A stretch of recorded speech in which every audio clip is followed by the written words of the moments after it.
Hey guys, tonight we're diving into one of the strangest, strictest and most fascinating sisterhoods of the ancient world, the Vestal Virgins of Rome. So before you get comfortable, take a moment to like the video and subscribe, but only if you genuinely enjoy what I do here. And let me know in the comments where you're tuning in from and what time it is for you. It's always fascinating to see who's joining us from around the world. Now, dim the lights. Maybe turn on a fan for that soft background hum, and let's ease into tonight's journey together. Before we get into the vows, punishments, and astonishing lack of workplace benefits, we need to understand what the Vestal Virgins actually were. Because in ancient Rome, a place where people solved problems by sacrificing goats, consulting birds, or stabbing Caesar, the Vestals were considered the city's emotional support priestesses. If they were calm, Rome was calm. If they messed up, everyone instantly panicked as if Jupiter himself had filed a complaint. This wasn't just a religious order. It was Rome's most elite institution, run on the powerful combination of superstition, patriarchy, and theatrical fear. The Vestals weren't chosen because they wanted the job. They were chosen because Rome believed 6 small girls could hold the empire together better than the Senate ever did. And honestly, history proves they weren't wrong. The Vestals lived in the House of the Vestals, a gorgeous marble villa next to the Roman Forum. Think luxury estate, but with the constant threat of divine punishment. It had fountains, private gardens, elegant columns, basically the ancient world's version of a wellness retreat, except instead of yoga, you maintained an eternal flame that could never go out unless you enjoyed being publicly blamed for every bad harvest within a 50-mile radius. Their job was symbolic. Their presence was symbolic. Their purity was symbolic. Everything about them screamed, "Look at us, the gods still like Rome." They were walking billboards for divine approval. If a Vestal tripped in public, half the city interpreted it as a warning from the heavens, and the other half blamed the nearest politician. You would think the safety of an empire wouldn't hinge on a teenage girl's ability to walk in sandals. And yet, here we are. Despite the pressure, Vestals had privileges no other Roman woman enjoyed. They could own property. They had front row seats at events. They didn't need a man's permission to exist, which in Rome practically made them superheroes. Touch a Vestal on your way to execution and boom, instant pardon. Absolutely wild power move. But beneath the marble, the gowns, and the divine PR, these girls were symbols Rome both worshipped and feared. They were revered when things went well and blamed when things went wrong. Basically, the ancient world's version of customer service representatives. So before we get into their rules, duties, and catastrophes, remember this. The Vestal Virgins weren't just Rome's priestesses. They were Rome's anxiety medication, and Rome was always stressed. Becoming a Vestal Virgin wasn't something a girl chose. It wasn't a calling, a vocation, or a passionate career goal like becoming a gladiator influencer or a professional grape stomper. No, it was a state-sponsored kidnapping wrapped in religious ceremony. Rome called it captio, meaning the seizure, which is possibly the most honest name the Romans ever came up with. Imagine being a 6-year-old girl in a nice patrician household, playing with wax dolls, when suddenly the Pontifex Maximus, the head priest of Rome, shows up at your door with a group of men and says, "Congratulations, the gods want your daughter. No returns, no exchanges." The selection criteria were delightfully superficial. The girl had to be. From a noble family, physically flawless, Rome loved judging children, mentally sharp enough to obey commands, and soft-spoken enough not to start a rebellion. If she stuttered, limped, or had a single freckle that looked suspiciously like a bad omen, she was out. If she looked calm, quiet, and extremely kidnappable, jackpot. When a girl was chosen, her father didn't get to negotiate, bargain, or pretend he lost the child behind the market stalls. The state simply took her. Rome loved calling it an honor, but let's be real. Congratulations, your daughter will now serve the gods for 30 years, and may be buried alive if she slips up, is not the kind of news parents framed on the wall. The moment of selection was a spectacle. The Pontifex Maximus touched the girl and declared, "Te amata capio." I seize you, beloved. It's somehow sweet and horrifying at the same time, like being handed a cupcake with a spider in it. Then came the procession. The child was walked through the forum, past crowds pretending to be awestruck instead of mildly relieved their daughter wasn't chosen. People whispered blessings while secretly thanking every deity available that their own kids had dodged the divine draft. The girl entered the temple of Vesta, where the ritual haircut awaited. Her hair, symbolizing her previous life, was cut off and buried, probably next to the remains of her social freedom. From that moment on, she was no longer a normal child. She belonged to the gods, the state, and a long list of terrifying expectations. Rome called this the greatest honor. The children probably called it something else, quietly, in their heads, because speaking out was definitely not allowed. Once a girl was officially seized into service, the next stage was simple. She left her family forever. No weekend visits, no holidays, no "Mom, can you pick me up?" messages. The Vestals were Rome's most sacred employees, and Rome believed sacred employees work best when completely isolated from any support system. The moment a girl crossed the threshold of the Temple of Vesta, her old identity evaporated faster than a senator's moral integrity. She was now a daughter of the state. Which sounds noble, until you remember Rome's parenting style involved a lot of yelling, superstition, and public punishment. The ceremony itself was dramatic. She walked alongside the Pontifex Maximus, surrounded by priests, musicians, and enough incense to smoke out half the forum. Crowds gathered not because they cared, but because ancient Rome treated every event like a spectator sport. Oh look, little Julia got chosen. Good for her. And also, thank the gods it's not my child. Once inside, the first order of business was a ritual haircut. Her long childhood hair was chopped off and then buried like a fallen hero. This symbolized her severing from the mortal world, dramatic but very on brand for Rome, a city that loved symbolism almost as much as it loved public executions. Then came the white veil, the plain robes, the new name, all reminders that she had transitioned into a sacred life. Rome basically rebranded her like a new product launch. New, improved, now with 100% more purity. The girl was then escorted into the House of the Vestals, a sprawling luxury complex that looked like a palace but functioned like a divine boarding school. It had fountains, kitchens, servants, gardens, and elegant bedrooms. Everything except freedom. Think Hogwarts. But everyone is in detention forever, and while it lavishly protected its virgins, the house also trapped them. Guards patrolled. Doors were watched. You were free to roam the gardens, the corridors, the courtyard, but not the actual city that existed 5 feet away. The message was clear. You have everything you need, except your previous life. Yet for many families, this was still considered a win. Their daughter was now untouchable, holy, and living better than most aristocrats. Parents bragged about it at dinner parties. "Oh yes, our daughter's a Vestal now. No big deal, just carrying the entire fate of the empire on her tiny shoulders." Leaving home was both a promotion and a life sentence. The Romans were excellent at designing things like that. Now that our newly minted holy child had been ceremonially disconnected from her old life, it was time to move her into her new home, the House of the Vestals. And let me tell you, this place was stunning.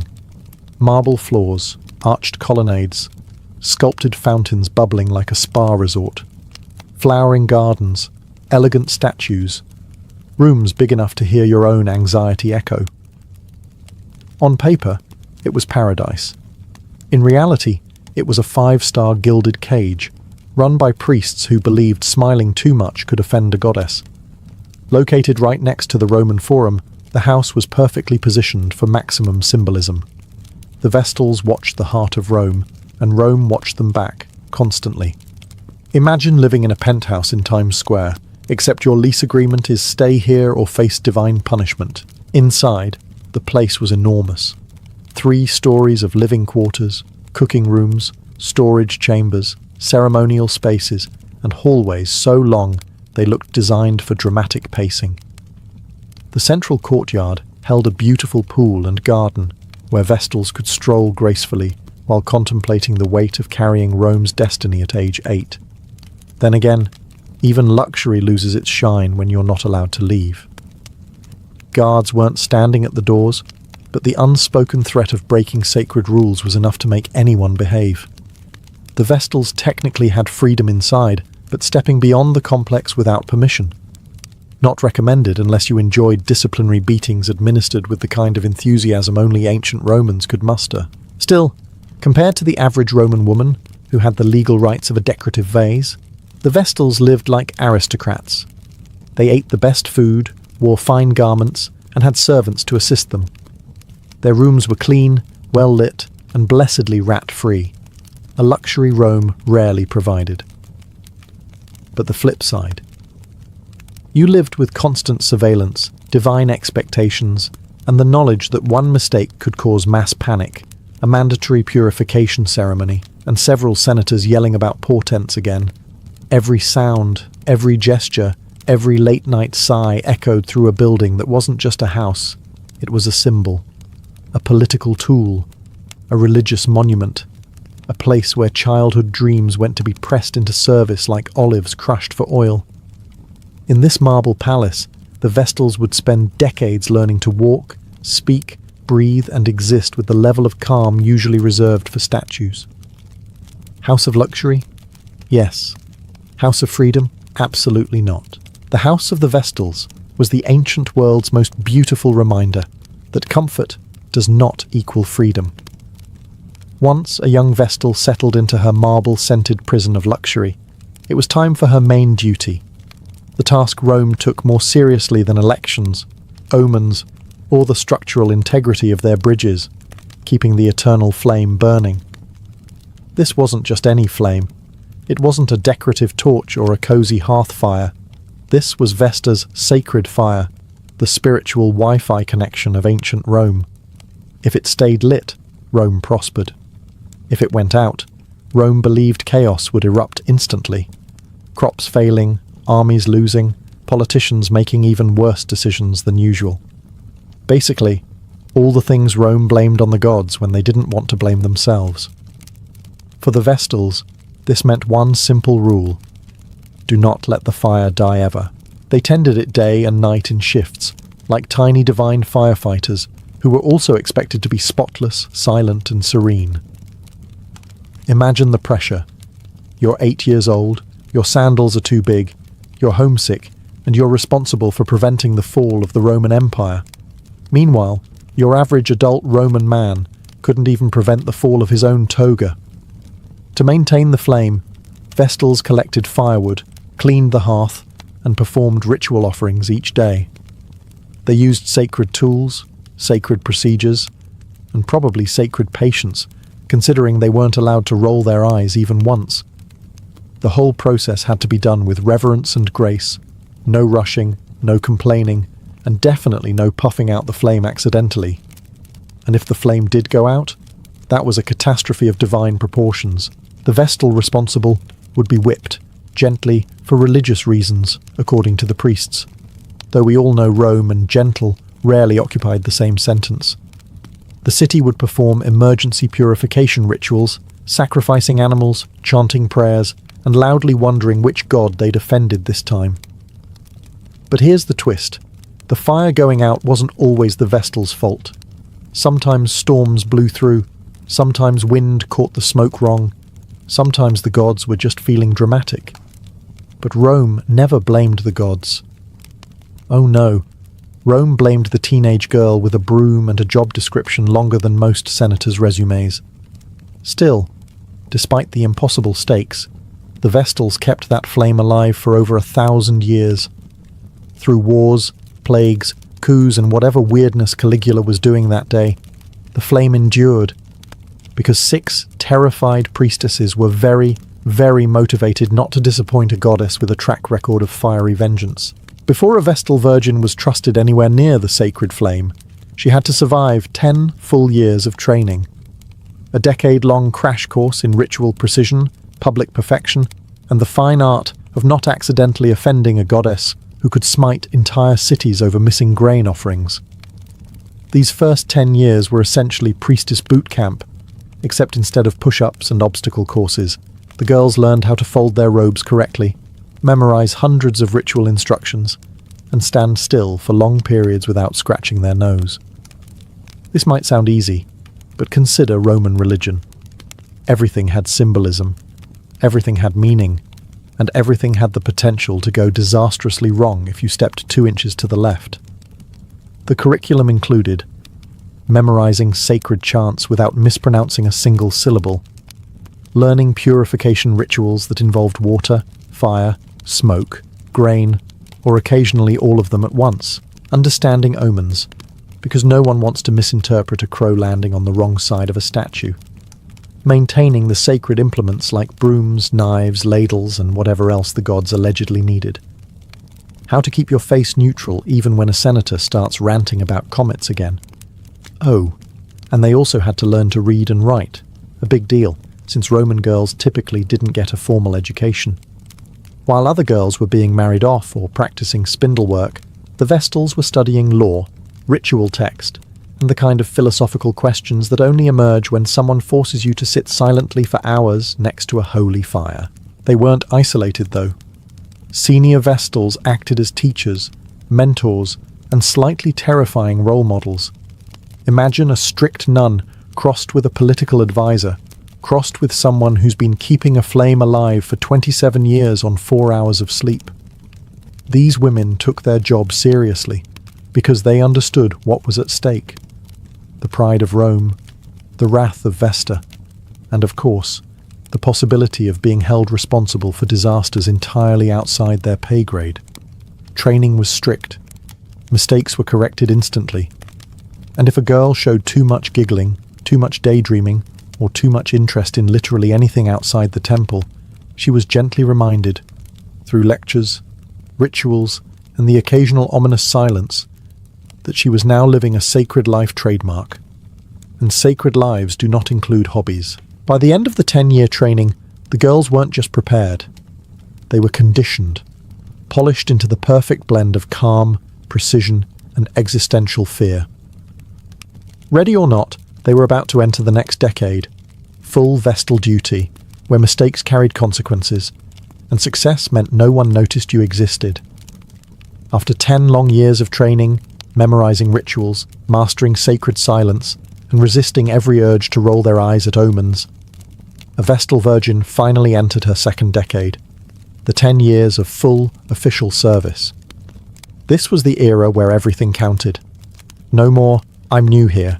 No more, "Oops, I forgot." This was the decade where mistakes triggered cosmic consequences, or at least very dramatic Roman overreactions.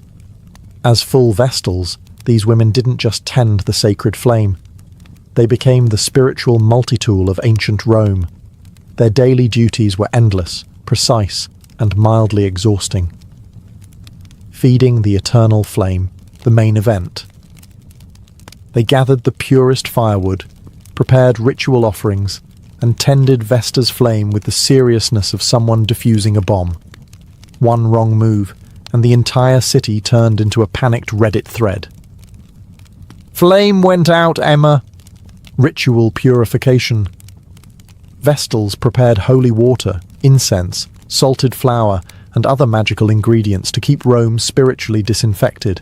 If a single grain spilled the wrong way, priests would instantly assume the gods were furious, not at themselves, obviously, but at the nearest Vestal. Guarding the sacred objects, Rome kept its most important legal documents, wills, treaties, and political secrets, in the care of the Vestals. Because nothing says confidential like giving your private documents to a group of terrified virgins living under religious surveillance. Participating in public rituals. Vestals attended ceremonies, festivals, and sacrifices with perfect composure. Imagine watching a bull sacrifice up close while maintaining a serene expression, knowing that if you even flinched, someone would say, "The gods disapproved." Maintaining purity. Not just physical purity, symbolic purity. Their emotions, gestures, clothing, posture, breathing, and probably their thoughts had to be immaculate. If a Vestal looked sleepy, people whispered. If she sneezed during a ritual, entire temples panicked. Being Rome's walking good luck charms. If a Vestal touched a condemned prisoner on his way to execution, even accidentally, he was immediately pardoned. Imagine tripping in the forum and accidentally freeing a murderer. And through all this, they were expected to embody calm dignity. No slouching, no complaining, no, I'm tired of holding cosmic responsibility. Just the quiet understanding that they represented the stability of Rome, a city that was rarely stable. These 10 years were the peak of their power and the peak of their pressure. The Vestals were honoured, revered, and held to impossibly high standards, which is Roman code for, we trust you, but if anything goes wrong, it's definitely your fault. After 20 years of training, performing, panicking, not panicking, and maintaining a flame that absolutely refused to go out on its own, the Vestals entered their final decade, 10 years of teaching. This was the era when they transitioned from terrified apprentices to terrifying mentors, the ancient equivalent of a senior employee who has seen everything, survived everything, and now watches newcomers with the subtle judgment of a marble statue. Teaching wasn't optional. Once a Vestal reached her 3rd decade, she became responsible for training the next generation of small, anxious recruits. This meant she now had to explain rituals she had once cried over, demonstrate techniques she had once messed up, and maintain the kind of serene authority only achieved through many years of standing perfectly still next to a fire. A senior Vestal's schedule included mentor duties. She guided the novices through complicated rituals, taught them the sacred chants, and supervised their daily chores. The goal: prevent the children from accidentally summoning divine wrath or knocking over anything important, which, in Rome, was everything. Enforcing rules. This was the era when she finally got to be the one giving ominous warnings like, do not run near the sacred flame. Do not touch that scroll, it's older than your ancestors. Do not breathe too loudly during purification rites. Somewhere deep down, she probably enjoyed this part. Correcting mistakes. Mistakes during training were normal, until a senior Vestal appeared behind you with that stare. You know the one, the look that says, I've kept this flame alive for 27 years, and I will not let you ruin my record. Teaching ritual mindfulness. Not the modern kind involving crystals and deep breathing, the ancient Roman kind, which meant memorizing 50 procedural steps while holding a grain offering at precisely shoulder height. Imparting survival tips. These weren't written anywhere, but every senior Vestal had a mental notebook full of wisdom like, never trust a priest who says this won't take long. If you hear thunder during a ceremony, pretend it's auspicious. If a senator asks if the gods are angry, the correct answer is always no. Passing on the fear above everything, senior Vestals taught the novices the sacred lesson every Vestal eventually learned. You are vital. You are honoured. And you are one badly timed sneeze away from an omen. By the end of this decade, a Vestal had completed her divine career. She had been student, servant, spiritual worker, and now teacher, a full circle forged in fire, discipline, and 30 years of absolutely no romantic scandals.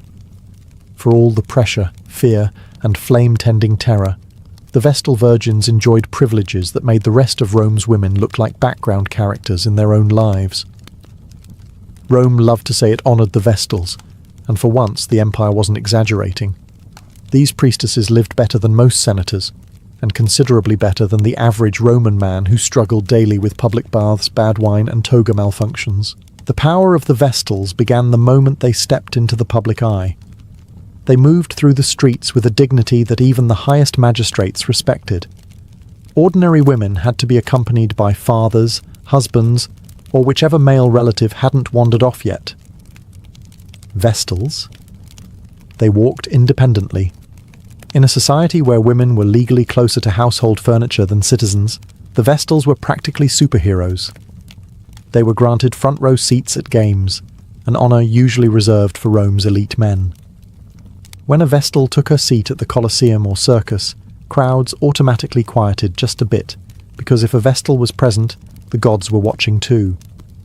The symbolism was powerful, and Rome adored symbolism almost as much as it adored public entertainment. Their influence wasn't just ceremonial. Vestals could pardon prisoners. If a condemned man on his way to execution happened to touch a Vestal, even accidentally, even if he tripped, he was instantly granted his freedom.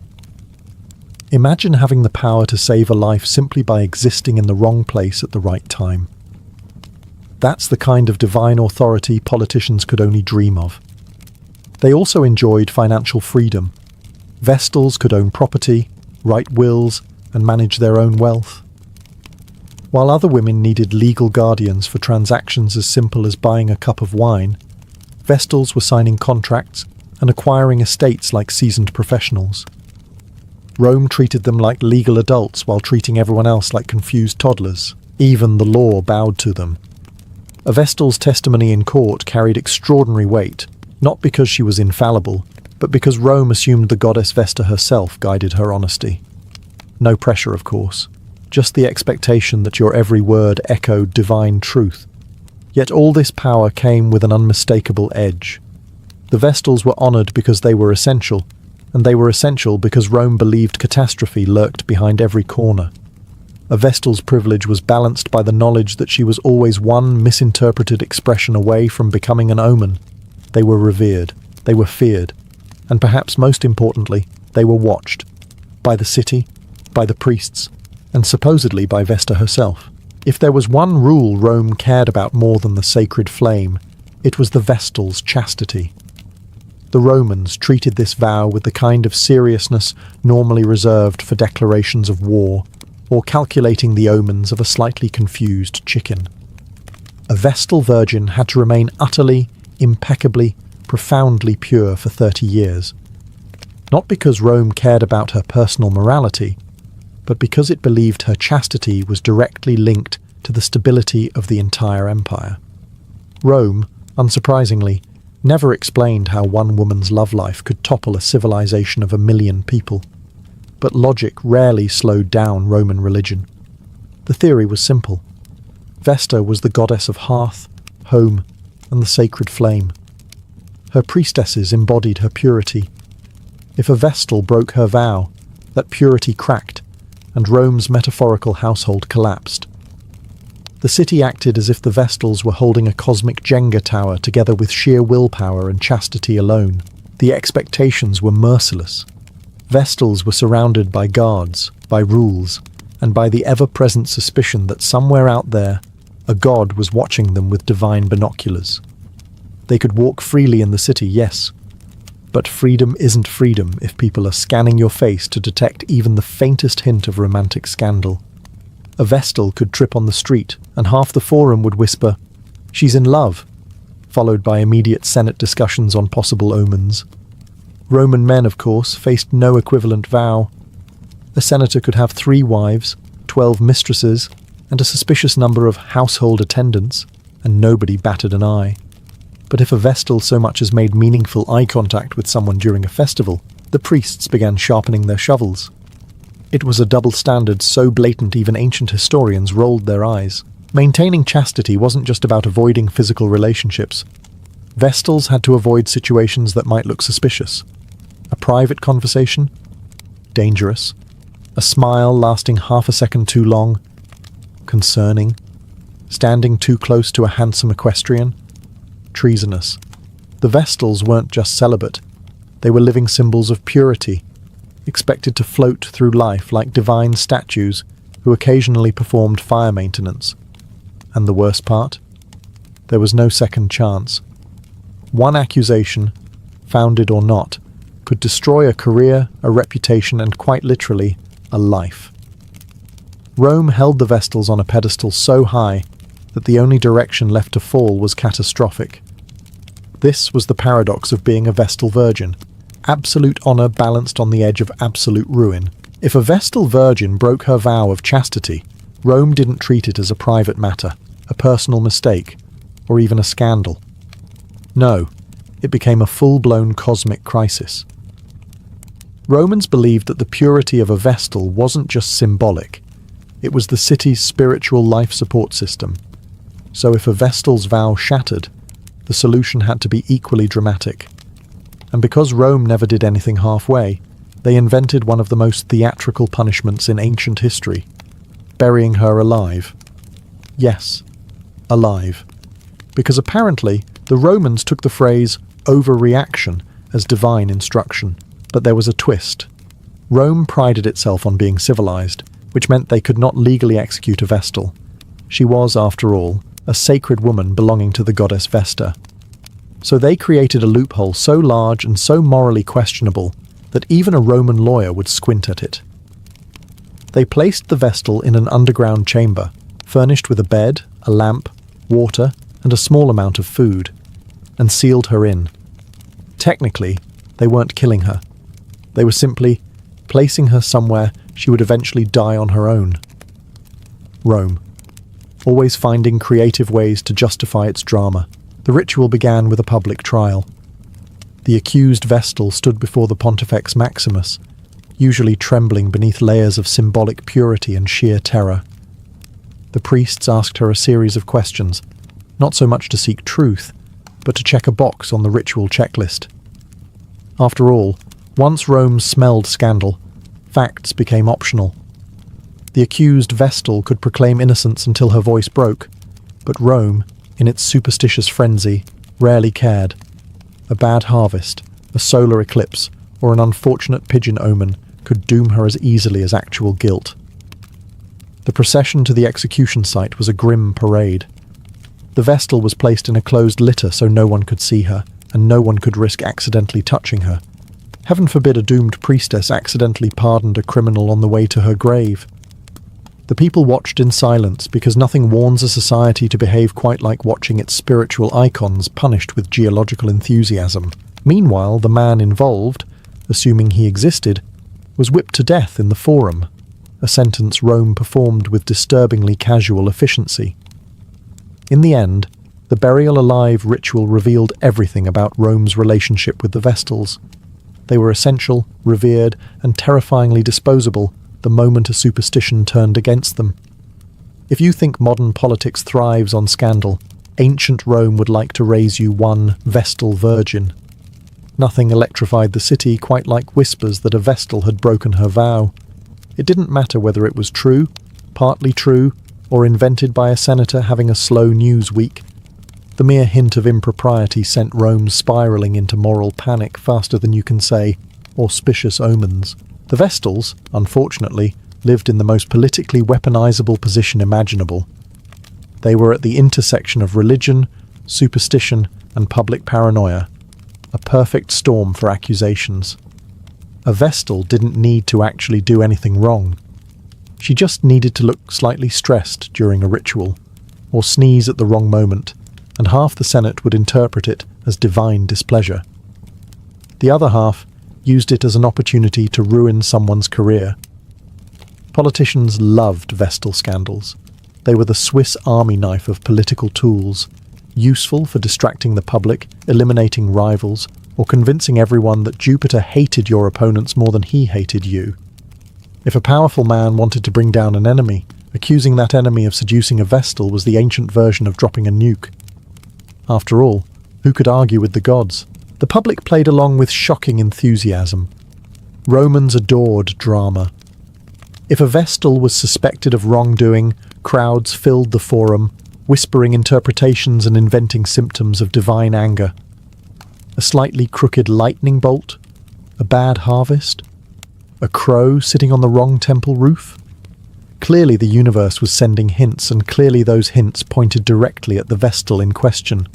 The city turned into a live-action conspiracy forum. And the trials... Oh, the trials. They weren't trials so much as performance art. The accused Vestal stood there as priests recited rituals, senators delivered dramatic speeches, and the public stared with the intensity of people watching a gladiator match they didn't realize was actually about religion. Evidence was optional. Vibes were enough. If Rome felt unlucky that year, the Vestal was guilty. Even innocent Vestals weren't safe. Some were sacrificed to restore public confidence, others to satisfy political vendettas, and a few simply because Rome believed disasters couldn't possibly be random. Someone, preferably a woman with a spotless record, had to take the fall. In the end, Vestal scandals reminded everyone of Rome's deepest fear: chaos. And nothing soothed that fear quite like blaming a young woman who had dedicated her life to preventing chaos in the first place. For a civilization that prided itself on engineering, military strength, and the ability to conquer continents while wearing skirts, Rome could be astonishingly fragile when it came to one thing: the sacred flame going out.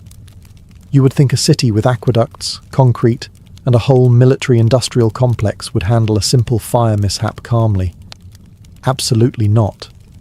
The moment the eternal flame flickered into darkness, Rome reacted like someone had unplugged the god's life support machine.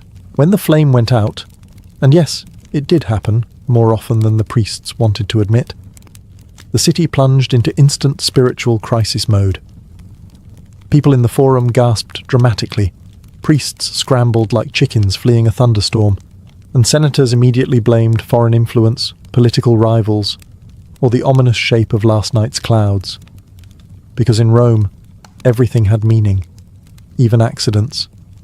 The Vestal responsible usually froze in horror, because she knew exactly what was coming next. A sudden, very public reminder that Romans did not believe in mistakes.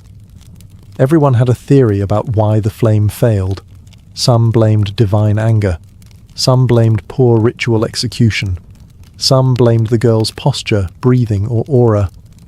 No one blamed the fact that maintaining a fire in an open-air temple during a windy Mediterranean night is frankly kind of difficult. The penalty for letting the flame die was a beating. Not a severe one, according to Roman priests, but Roman priests were not known for their gentle approach to discipline. This punishment was carried out in a darkened place, supposedly to preserve the Vestal's dignity.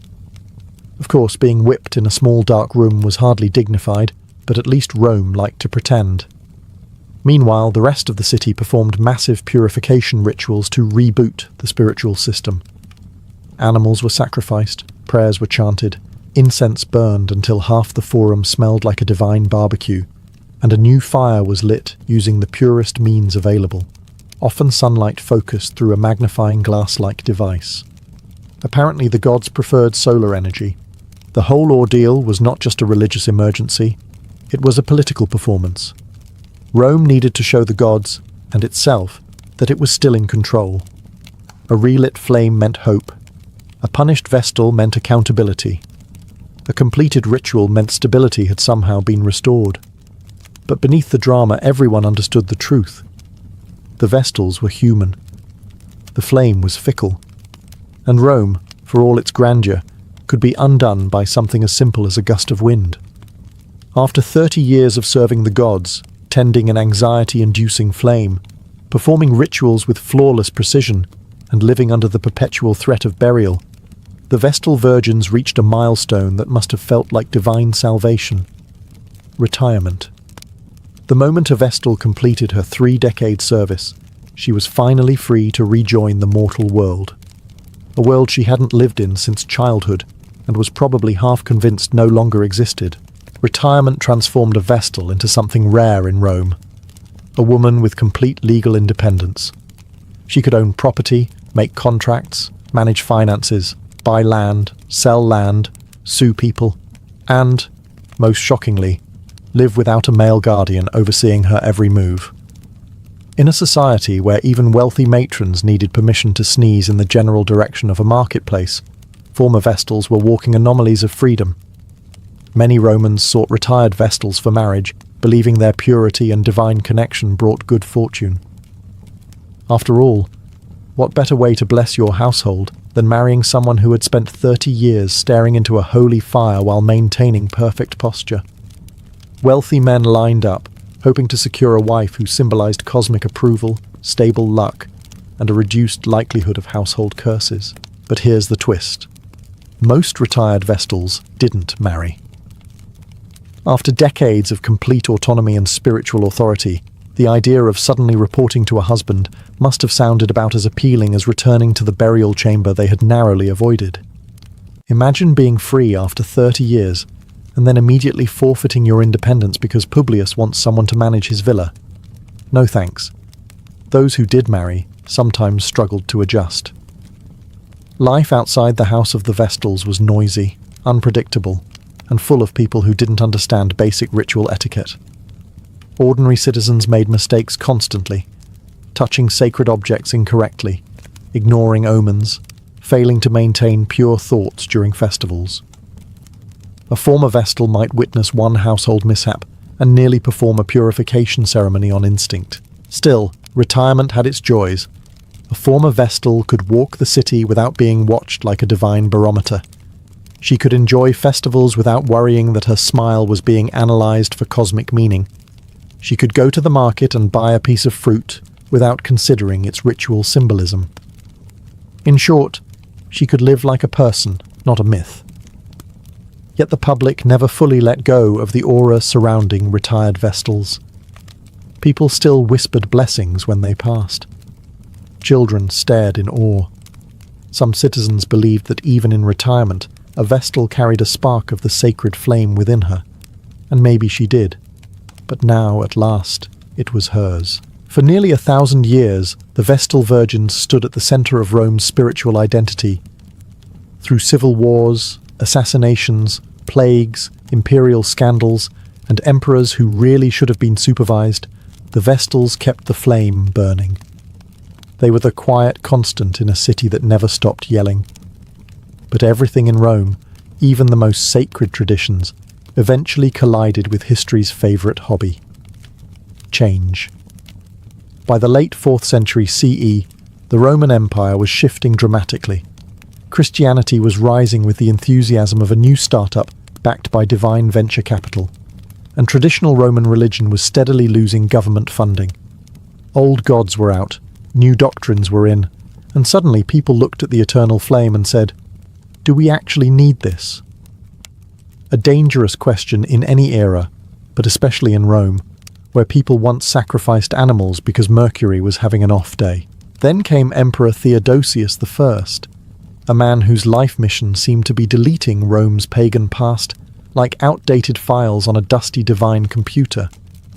In 394 CE, he issued the decree that ended the Vestal Order. The Temple of Vesta, once the spiritual heartbeat of the city, fell silent. The sacred flame, which generations of terrified priestesses had protected with the dedication of overworked interns, was extinguished forever. The reaction was mixed. Traditionalists were horrified. Superstitious citizens waited nervously for earthquakes, plagues, or angry gods dropping thunderbolts on the forum. But the world didn't immediately collapse. Crops didn't fail. Volcanoes did not erupt in dramatic protest. To the surprise of many, life continued, and people slowly realized Rome wouldn't implode just because 6 women weren't standing guard over a sacred bonfire. But the symbolic impact was enormous. The extinguishing of the flame marked the end of Rome's ancient religious identity. The Vestals, once untouchable figures of purity and prestige, now found themselves relics of a fading world. Some were absorbed into aristocratic households, others quietly retired, and a few remained in Rome as living reminders of an age slipping away. The house of the Vestals fell into disuse, its elegant courtyard eventually filling with rubble and silence. Statues cracked, fountains dried. The marble halls that once echoed with whispered prayers and ritual footsteps turned into ruins, ironically preserved better than many Roman marriages. And perhaps that's the bittersweet truth. The Vestal Virgins didn't end because they failed. They ended because Rome changed. Their flame wasn't extinguished by catastrophe, scandal, or divine punishment. It was extinguished because the empire that created them had finally rewritten its identity. The last flicker of Vesta's fire faded into history, and with it, one of the most extraordinary sisterhoods the ancient world ever knew. When people imagine the Middle Ages, they usually picture battles, plagues, or towering castles. But beneath that rough, disciplined surface, medieval life pulsed with games, contests, and physical challenges that shaped identity just as much as faith or feudal duty. Play, in medieval understanding, was not a luxury. It was a social force, a way to maintain order, strengthen bodies, forge alliances, and measure courage in a world where strength and honour were currencies as real as silver. What made medieval games unique was how deeply they reflected class. A nobleman and a farmhand could both be athletic, yet their definitions of sport existed in entirely different worlds.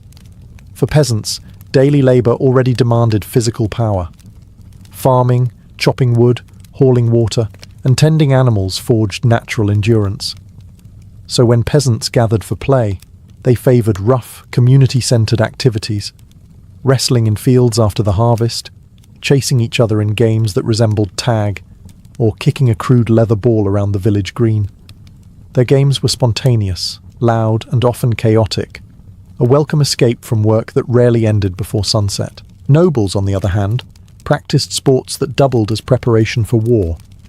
They fenced with blunted swords to sharpen reflexes, trained with lances to perfect their aim for tournaments, and practiced archery to strengthen the muscle groups needed on the battlefield. Their games had ceremony, banners fluttering in the courtyard, attendants watching, rules carefully preserved. A noble's play was a rehearsal for conflict, wrapped in silk and honour. Even relaxing games such as hunting or hawking were tied to status, requiring land, equipment, and trained animals only the elite could afford. Yet despite these differences, medieval society agreed on one thing. Games revealed character. To win through strength was admirable, but to win through cleverness, persistence, or courage was even better. This belief connected everything from a monk contemplating his next move in a chess game to a young squire mastering the longsword under his lord's watchful eye. Even the church, often strict, understood that play had value. Some monasteries permitted board games like early chess or Hanafatafel to sharpen strategic thinking. For villages and noble courts alike, games weren't just distractions. They were woven into the culture, shaping relationships, rank, and identity in a world defined by hierarchy and struggle. In the Middle Ages, archery wasn't just a pastime. It was both a survival skill and, in many societies, a legal duty. Across England especially, the bow became the great equaliser, a weapon that allowed commoners to shape the fate of kingdoms.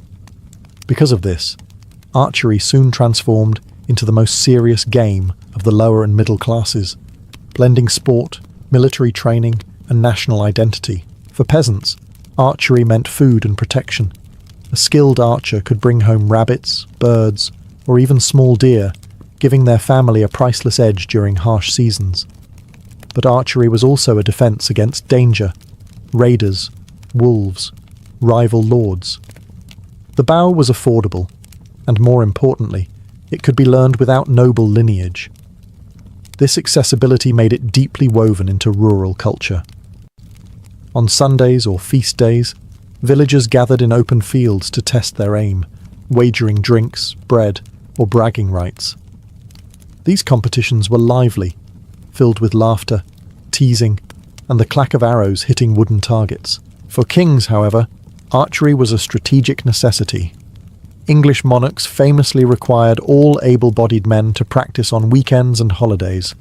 Laws were passed forbidding frivolous games like dice or football, commanding men to shoot instead.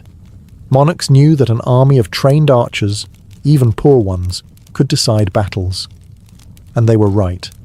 At Crécy, Poitiers, and Agincourt, ordinary archers humbled armoured knights and reshaped medieval warfare. The longbow was brutal to master. It required immense strength, with some bows pulling over 100 pounds. Archers trained not just their arms, but their entire upper bodies, backs, shoulders, and core, often developing distinctive asymmetrical muscles that skeletal remains still reveal today. Because of how physically demanding it was, competitions served as both sport and conditioning. To excel meant endurance, patience, and instincts sharpened by countless hours outdoors. Among nobles, archery had a different flavour. They practiced with recurved bows for hunting or display, leaving the longbow's battlefield role largely to commoners. For them, the sport was tied to elegance, falconry displays, mounted archery, or precision shots during court festivals. Regardless of class, archery symbolized discipline and control. Each shot was a test of balance, breath, and calm. To draw a bow was to confront gravity, wind, and your own nerves. And for medieval people, sending an arrow cleanly into a target wasn't just victory. It was a reflection of character in a world where strength and skill meant survival. If archery showcased precision and discipline, wrestling revealed the raw, unfiltered power of medieval life. This was the sport of farmhands, mill workers, shepherd boys, and travellers, a test of muscle, balance, and stubborn determination. Wrestling required no equipment, no special training ground, and no noble title. All it needed was open space, 2 willing opponents, and a crowd eager for a contest that was as much social theatre as sport. In villages across Europe, wrestling matches were part of festivals, markets, and feast day celebrations. After long days of labour, men challenged each other to bouts that blended friendly rivalry with real physical struggle. Stakes varied.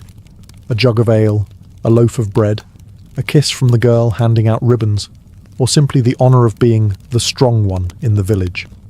These contests weren't completely lawless. Most followed unwritten rules, such as no striking, gouging, or biting. You won by throwing your opponent to the ground or forcing him into submission. Yet despite these limits, the matches could be fiercely competitive, leaving bruises, sprains, and sometimes broken bones. Because peasants lived physically demanding lives, their bodies became naturally conditioned for grappling. Wrestling was an outlet for tensions, a way to resolve disputes without escalating into serious violence.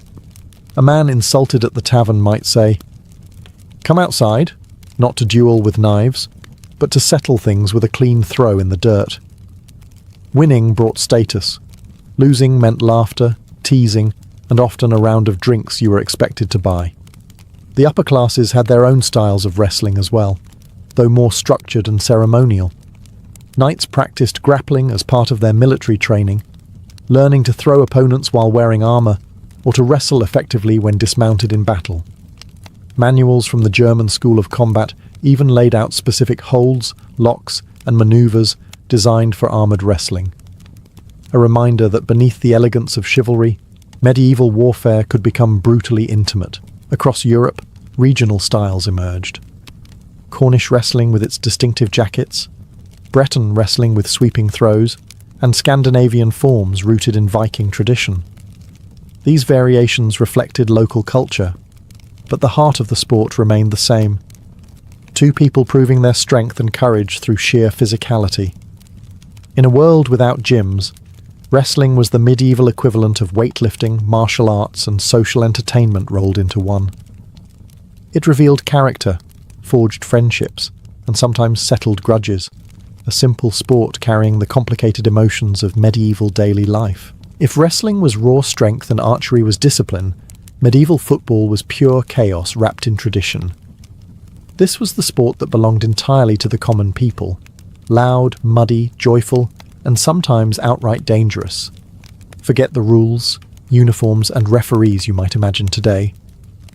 Medieval football was closer to a village-wide brawl with a ball somewhere underneath the pile. And yet, despite its brutality, it was adored as one of the most spirited forms of communal play in the Middle Ages. Matches were usually held on feast days like Easter, Shrove Tuesday, or village celebrations. 2 large groups, sometimes entire parishes, met in open fields, narrow alleys, or the long stretches of countryside between towns. The goal could be a church door, a tree, a riverbank, or even the other team's village square. There was no set number of players. 10 people might participate, or several hundred. The field had no boundaries, meaning the game could spill into rivers, barns, or the occasional unfortunate market stall. The only real rule was simple: get the ball to your side's goal by any means that didn't kill someone. And even that last condition was sometimes taken as more of a suggestion. Tackling, pushing, shoulder checking, and grappling were all allowed. No one blinked at losing a shoe, tearing a tunic, or being shoved face first into a puddle of manure during the match. Injuries were common: broken noses, sprained ankles, fractured ribs. But so was laughter, cheering, and the kind of collective excitement that made the entire village feel alive. The ball itself could be anything from an inflated animal bladder to a leather-wrapped bundle of cloth. Some villages soaked the ball in water to make it heavier and harder to control. Others added ribbons or charms to bring their team luck. Despite the madness, football played an important social role. It bonded neighbours, released tensions, and strengthened community identity. A victory meant pride. A loss meant exaggerated complaints, jokes, and promises to win next year. Not everyone loved the sport, though. Medieval kings repeatedly tried to outlaw football, calling it disruptive, violent, and a distraction from archery practice. But the bans rarely worked. The people loved it too much. Football belonged to them, not the crown. For peasants who toiled endlessly under lords and seasons, medieval football offered something priceless. 90 minutes of unrestrained freedom, muddy camaraderie, and the chance to feel powerful in a world where they seldom held power. While peasants wrestled in fields and chased muddy footballs, nobles practiced sports that looked more like theatrical displays of grace, refinement, and authority. Among these, hawking and hunting were the crown jewels of aristocratic recreation, blending athletic skill with pageantry and deep symbolism. These pursuits were more than simple sport. They were statements of status. To ride through a forest with a falcon perched on your glove, or a pack of hounds racing ahead, was to announce your rank before you even spoke a word. Hawking, also known as falconry, was especially treasured. Training a bird of prey required patience, discipline, and a surprising amount of tenderness. A noble might spend months building trust with a kestrel, peregrine, or goshawk. The bird had to be fed by hand, gently hooded to keep it calm, and rewarded at just the right moments. When everything came together on the hunt, the falcon's flight was a thing of beauty. A sudden burst of wings, a streak in the sky, and then a precise strike on its quarry. The noble holding the bird shared in its glory. This was a sport of subtlety, intelligence, and cultivated elegance. Hunting, on the other hand, was far more physical and theatrical. Mounted hunts involved swift horses, horn calls echoing through the forest, and well-trained hounds bounding over roots and streams. The target, often deer, boar, or fox, was driven into the open by beaters or dogs, giving the noble riders a chance to display courage, speed, and mastery of their mounts. The chase itself was half the thrill. Crashing through underbrush, leaping fallen logs, and maneuvering through tangled paths demanded real athleticism. Yet, hunting also reinforced medieval hierarchy. Forests were divided into rights, and only the nobility could hunt specific lands or specific animals. A peasant caught poaching could face harsh punishment, fines, imprisonment, or even mutilation in the cruelest regions. This exclusivity made the hunt not just a sport, but a visible reminder of power. The animals, the land, the weapons, and even the clothing, richly embroidered tunics, feathered caps, polished boots, all signalled privilege. Both hawking and hunting also served practical military purposes. A noble skilled in tracking prey or controlling a fast-moving horse had an advantage in battle. Quick reflexes, keen observation, and courage under sudden movement translated directly into martial readiness. For nobles, these sports were a performance of prestige, a graceful ballet of authority played out in forests, meadows, and open skies. If hawking was elegant and hunting was noble, tournaments were pure spectacle. The medieval equivalent of a championship finals match, a parade, and a battlefield rehearsal all rolled into one thunderous event. For knights, tournaments were not merely entertainment. They were opportunities to earn fame, wealth, and the admiration of noble courts. For commoners, they were dazzling displays of power and drama, the closest most people would ever come to witnessing true chivalric combat. The tournament began long before the first lance shattered. Weeks of preparation transformed fields into vibrant arenas decorated with bright banners, family heraldry, and colourful tents. Merchants arrived early, selling roasted meats, sweet pastries, ribbons in house colours and crude souvenirs. Minstrels tuned their instruments as jugglers and acrobats warmed up to entertain the growing crowd. Nobles arrived in procession, dressed in embroidered garments and silk cloaks that shimmered in the sunlight. The atmosphere crackled with anticipation. At the centre of the event stood the knights, armoured, disciplined, and eager to prove themselves. Jousting was the most iconic competition.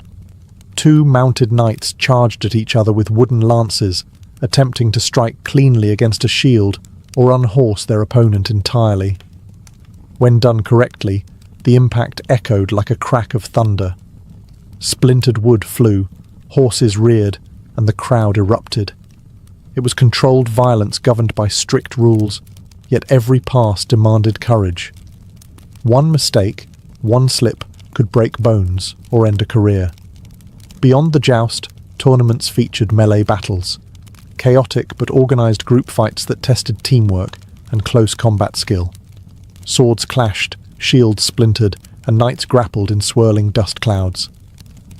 Though blunted weapons were used, injuries were common. Yet these melees were essential training, simulating the unpredictability of real warfare while allowing knights to develop strategies and reflexes under pressure. Victory brought immense rewards. A successful knight might win the armour, horse, or ransom of a defeated opponent, gaining wealth that could elevate his status dramatically. Even more precious was the admiration of noble spectators, especially ladies who awarded tokens of favour, such as embroidered scarves or flowers, which knights proudly displayed on their helmets. But tournaments were not only for the elite. Commoners adored them, cheering wildly, placing bets, and retelling every blow for weeks afterward.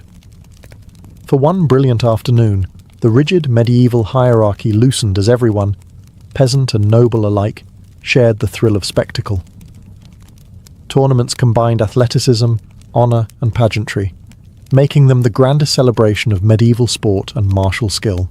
Not every medieval contest was fought with muscle, mud, or weapons. Some battles took place quietly across wooden tables, where minds clashed instead of bodies. Board games, from early chess to Hnefatafel, backgammon, and dice, were a deeply rooted part of medieval recreation.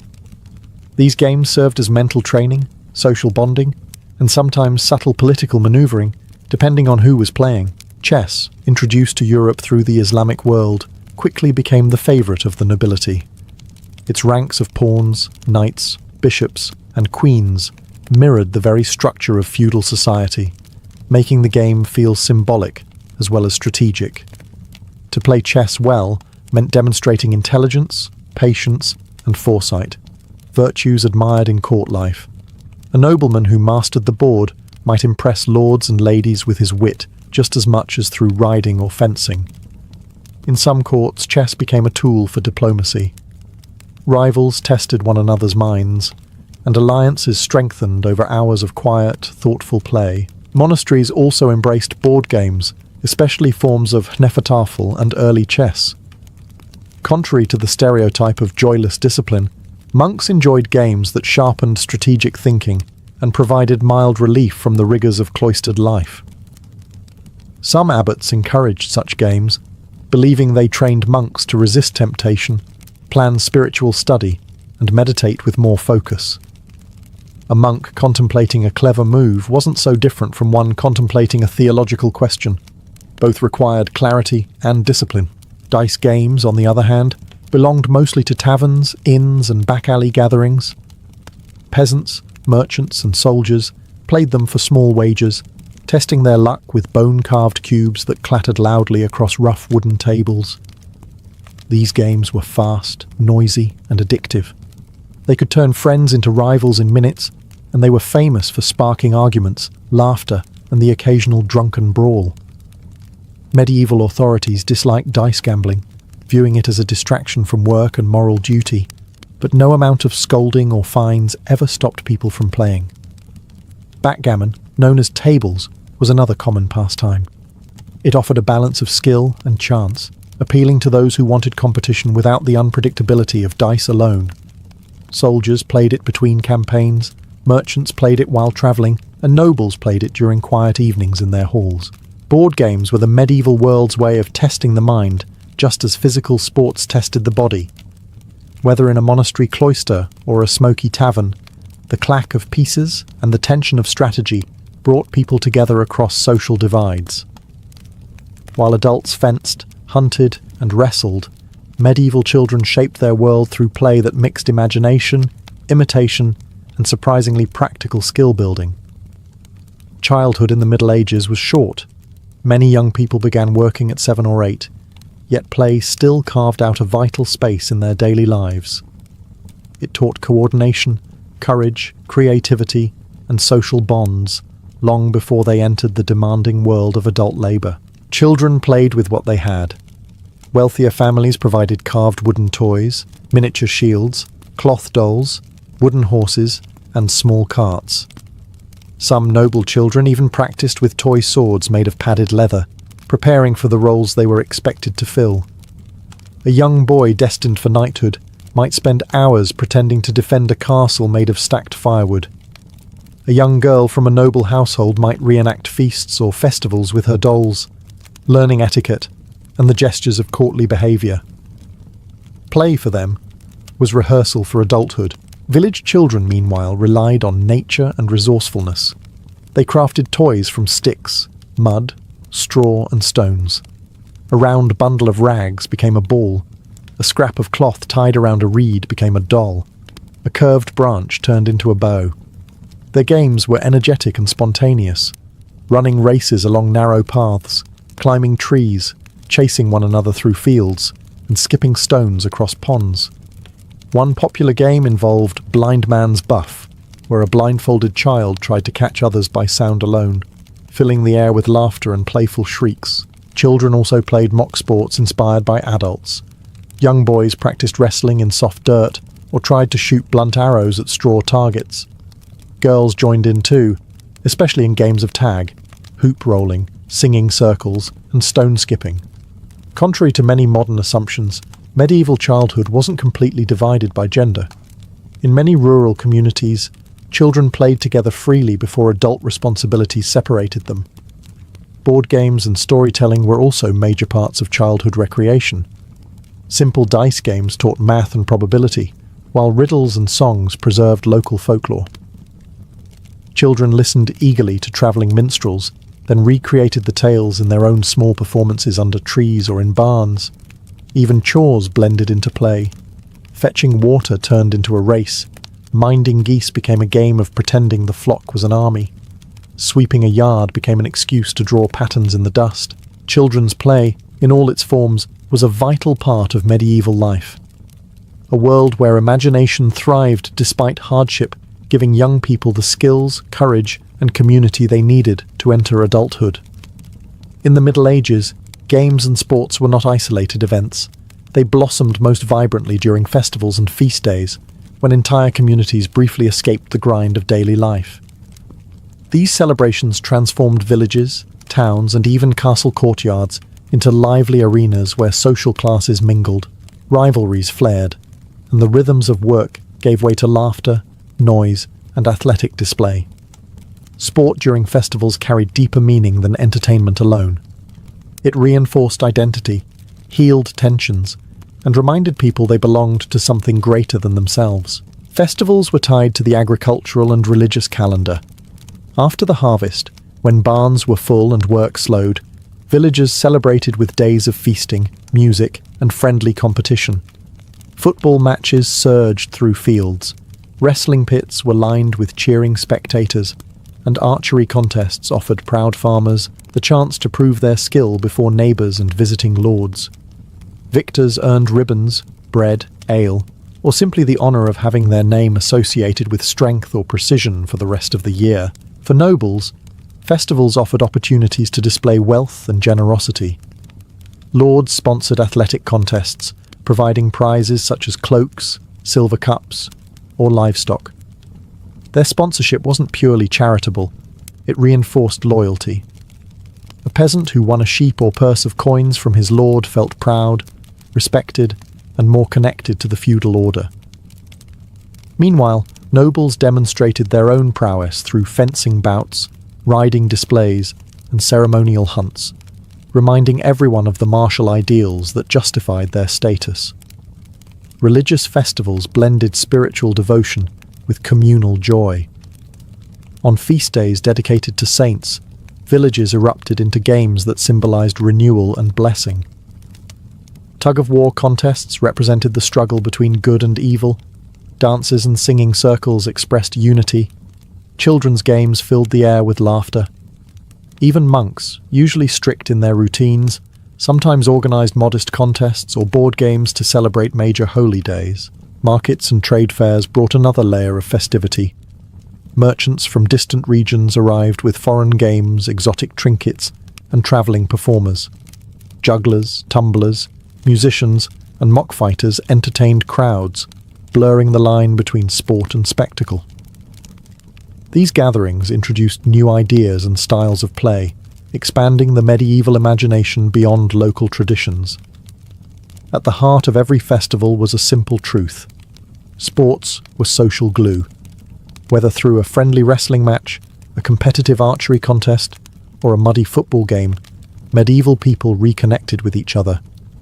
For moments in time, exhaustion, hierarchy, and hardship vanished, replaced by celebration, community, and the shared joy of play.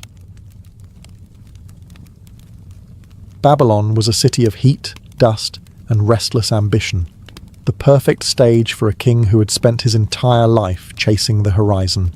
In early June of 323 BCE, the palace of Nebuchadnezzar, normally alive with soldiers, scribes, and envoys, fell into a strange, heavy silence. Word had spread like wildfire. Alexander, the undefeated general who had conquered lands from Greece to the edges of India, was gravely ill. Men who had marched with him through deserts and monsoons now stood helpless outside his door, waiting for news that never seemed to improve. Just weeks earlier, Alexander had been planning new campaigns. His restless mind imagined an Arabian conquest, massive shipyards, and new trade routes that would bind his vast empire together. Babylon was to be the empire's glittering capital, a place where Greek and Persian culture blended into something bold and new. Alexander toured the marshes, inspected harbours, and made sacrifices to the gods. He drank with his companions, hosted feasts, and dreamed aloud about lands that were still unclaimed. Nothing in those days hinted that his life would end before summer. Then the fever struck. It began quietly, almost innocently. At a banquet honouring his admiral Nearchus, Alexander complained of a sharp pain after drinking wine. Some said he shivered. Others claimed he cried out and clutched his side. He brushed it off at first, blaming exhaustion from constant planning. But by the next morning, he could barely stand. His generals carried him back to his chambers, believing the great king would recover as he always had. Swiftly, stubbornly, almost supernaturally. But the fever refused to break. Over the next days, Alexander drifted in and out of clarity. The man who had crossed the Hindu Kush, who had faced war elephants and storms at sea, now struggled simply to speak. His voice, once powerful enough to rally thousands, had thinned to a whisper. His eyes burned with fever. His body, normally unshakable, felt heavy and unresponsive. Outside his room, soldiers gathered by the thousands, begging for any sign of improvement. They prayed to Greek gods, Babylonian gods, and any power they believed might spare the king who had led them across the world. Inside the dim palace chambers, the heat of Babylon pressed down. Incense burned, doctors whispered, and on a low couch, surrounded by the anxious silence of his empire, Alexander the Great faced the first enemy he could not defeat. Alexander had survived wounds that would have killed ordinary men, an arrow through the lung in India, a fractured skull from a siege engine in the Balkans, and countless cuts, bruises, and infections from years of warfare. His soldiers believed he possessed a kind of divine resilience, a spark of Heracles or Achilles burning inside him. But in Babylon, all those old wounds, the strain of endless marching, and the exhaustion of command finally demanded their price. His body, once carved by discipline and battle, began to collapse with startling speed. The fever tightened its grip. At first, he could sit upright, giving short commands to generals and scribes, but each day drained him further. By the third day, he could no longer walk without support. His limbs felt heavy, as if filled with wet sand. Sweat poured from him in waves, soaking the fine linens beneath him. Even turning his head caused pain. His physicians tried everything the ancient world could offer: warm baths, cool compresses, wine mixed with herbs, prayers to Asclepius. Nothing helped. Outside, anxiety spread like smoke. Alexander's army was composed of hardened veterans who had followed him from Macedon to the ends of the earth. They had seen him wounded, bleeding, raging, laughing, but never helpless. Now they waited in tight knots around the palace gates, whispering about omens. Some claimed that the gods were punishing him for burning Persepolis. Others insisted he had been poisoned by jealous generals. A few dared to hope he would rise again, restored by the divine spirits he so often invoked. Inside his chamber, the truth was far simpler and far crueler. Alexander's strength was disappearing. His appetite vanished. His breath grew shallow. His fever rose high enough to make him delirious, muttering half-formed plans for future campaigns. He tried to stand once, insisting he needed to inspect his fleet preparations, but his legs buckled, and only the quick reflexes of his guards kept him from falling. By the seventh day, he could no longer speak clearly. He gestured instead, pointing weakly toward maps on the wall, trying to communicate without words. His friends, men like Ptolemy, Perdiccas, Hephaestion's old companions, stood powerless as the unstoppable king, who had never retreated in battle, now retreated into silence. The palace was filled with the constant shuffle of sandals, the scent of incense, and the unbearable weight of waiting. News spread rapidly. Alexander's condition was no longer simply worrying, it was fatal. The conqueror of Asia, the man who had outrun death for a decade, was finally being overtaken. As Alexander's fever intensified, the mood inside the palace shifted from concern to raw panic. His companions, the men who had fought beside him for more than a decade, were not merely officers. They were childhood friends, brothers in arms, and political rivals all at once. With Alexander weakening, their unity began to splinter. Every whispered conversation carried the weight of an empire. Every exchanged glance hinted at suspicion, ambition, or fear.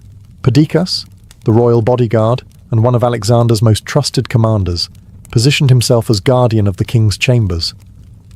He controlled access to Alexander, deciding which generals could enter and when. Some saw this as loyalty. Others viewed it as the first step of a power grab. Ptolemy, the calculating and charismatic general who had long kept a strategic distance, watched Perdiccas closely, already assessing the shifting balance of power. The old veterans, Craterus, Seleucus and Antipater's supporters, felt the empire slipping into chaos before their king had even died. Rumors multiplied like flies in the Babylonian heat. One faction whispered that Alexander had been poisoned by Antipater's sons, Cassander or Iolus. Another group blamed Meleager, who had recently clashed with Perdiccas over military promotions. Still others murmured of curses, prophecies, and divine jealousy, that the gods had finally grown tired of a mortal claiming to be their equal. With no clear information, suspicion filled the gaps. Inside the palace halls, the companions gathered at Alexander's bedside in turns. They watched their king struggle to breathe, his skin flushed with fever. Some held his hand, some knelt in prayer, and some silently calculated their next moves. For years they had followed one man's unbreakable will. Now that will flickered like a torch in the wind, and no one knew what would happen when it finally went out. The Macedonian soldiers camped outside grew restless. They demanded to see their king. They wanted assurances he would recover. They wanted someone, anyone, to tell them what would happen next. Without Alexander, they were leaderless men thousands of miles from home, surrounded by conquered people who might rise at any moment. The tension was thick enough to spark violence. The companions, normally so decisive in battle, now felt paralyzed. Without Alexander's voice guiding them, they were reduced to anxious shadows. Empires could be conquered by armies, but they could crumble just as easily from fear. In those suffocating days, as the palace trembled with uncertainty, everyone understood the truth they dared not speak. The fate of the world depended on one dying man. As Alexander's condition deteriorated, Babylon transformed from a royal capital into a pressure cooker ready to explode. Outside the palace gates, thousands of Macedonian soldiers, veterans of a decade of conquest, gathered in swelling crowds. These were the men who had followed Alexander through deserts, across frozen mountain passes, and into the very heart of empires. They had stood shield to shield with him in battle. They had buried friends beside him. And now, as rumours of his impending death spread, they demanded the right to see him with their own eyes. But Perdiccas and the other commanders hesitated, allowing thousands of heavily armed, terrified, grieving warriors to flood the palace could spiral into violence instantly. The mood among the ranks was already volatile. Soldiers feared being abandoned in a foreign land if their king died. They feared mutiny from the Greek contingents. They feared revenge uprisings from the cities Alexander had conquered. Most of all, they feared the unknown. In Alexander's absence, who would command them? Who would pay them? Who would lead them home? It was a dangerous mix, loyalty turning into desperation. When the generals tried to keep the troops away from the palace, a roar went up among the men. They accused their commanders of hiding the truth, of planning their own takeover of the empire. Some soldiers threw stones at messengers, others beat their shields and shouted Alexander's name until their throats burned. The tension snapped when a group of infantrymen forced their way toward the palace entrance, only to be blocked by elite royal guards. For a moment, swords nearly drew. Only fear of dishonouring Alexander stopped the two sides from clashing. Finally, to prevent open revolt, the commanders relented. One of the most haunting scenes in ancient history unfolded. The dying king, barely able to move, asked to be carried out on a stretcher so his soldiers could see him. He could not speak, but he lifted his hand slowly, acknowledging them. That single gesture dissolved the fury of thousands. Hardened veterans broke into tears.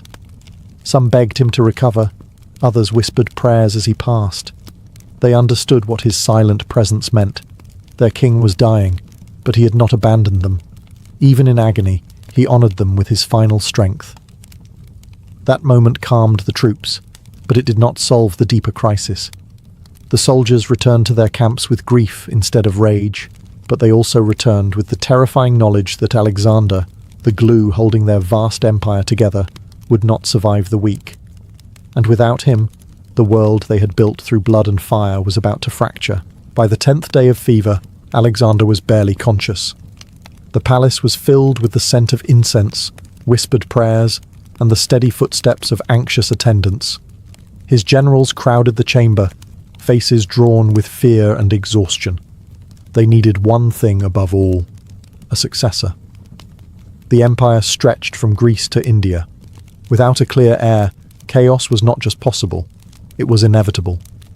But Alexander had no legitimate adult son. His wife, Roxana, was pregnant, and no one knew whether the child would be a boy. His half-brother Aridaeus was alive, but he struggled with cognitive impairment and was unfit to rule alone. The commanders pressed in, demanding guidance. Who should inherit the greatest empire the world had ever seen? Alexander, drifting in and out of consciousness, seemed to understand. His voice had been almost gone for days, but when asked whom he wished to succeed him, the dying king managed one final whisper that sent a shiver through the room. "To the strongest." The words were so faint that some claimed they didn't hear them. Others insisted he said something else entirely, perhaps to Craterus, the name of a powerful general who was not present. But the version that endured, the version carried by the men who stood closest to him, was clear. Alexander left his empire to strength, not lineage. It was a brilliant but devastating answer. With that single phrase, He ensured that his generals, seasoned, ambitious, and deeply competitive, would fight for control of the empire he had built. Some later blamed him for this. Others argued he knew exactly what he was doing. His companions were warriors shaped by years of conquest. He trusted their strength more than any bloodline, but his generals wanted more. They gathered around him again, asking how his funeral should be arranged. Even in his final moments, Alexander thought like a king. He said he wished to be buried in the sanctuary of Ammon at Siwa, the place where Egyptian priests had declared him the son of Zeus. It was a symbolic choice, one that linked his death to divine identity. Shortly after, Alexander lost the ability to speak entirely. His eyes dimmed. His breathing slowed to a faint rasp. The companions held their breaths. Servants wiped sweat from his brow. Outside, thousands of soldiers waited, unable to accept what was unfolding within. Then, at 32 years old, Alexander the Great slipped silently into death, leaving behind a world that would never agree on his final words, nor recover from the consequences of them. The moment Alexander died, an eerie stillness settled over Babylon. No trumpet sounded, no proclamation went out. Only the quiet realization that the heart of a vast empire had stopped beating. His companions stood frozen, staring at the lifeless body of the man who had led them across continents. But the silence didn't last. Outside the palace, tens of thousands of soldiers demanded answers. Inside, the most powerful men in the world turned toward each other with a single unspoken question. What now? The problem was colossal. Alexander had ruled not just a kingdom, but a patchwork of newly conquered territories held together entirely by his charisma and authority. There was no established system, no bureaucratic machine strong enough to run things on its own. His generals were brilliant in war, but they had never needed to govern an empire of this scale. They had always relied on Alexander's decisions, Alexander's vision, Alexander's relentless drive. Now they faced the impossible task of replacing him. Two factions immediately emerged. Perdiccas and his supporters argued that power should rest with Roxana's unborn child, if it was a boy, with themselves acting as guardians until he came of age. This would give Perdiccas enormous influence. Opposing them were the infantry, led unofficially by Meleager, who wanted Alexander's half-brother, Aridaeus, to be crowned king. Aridaeus was mentally unfit to rule, but that was precisely the point. He could be controlled. The debate spiraled into shouting, threats, and accusations. Even before Alexander's body cooled, the men who had conquered the world together were already dividing it in their minds. Babylon's corridors echoed with arguments. Some generals stormed out of meetings in fury, others plotted quietly. A few spoke of splitting the empire into separate kingdoms, but the idea felt treasonous. Alexander had bled for every inch of it. Meanwhile, the soldiers grew restless once more. They would not tolerate elites making decisions behind closed doors.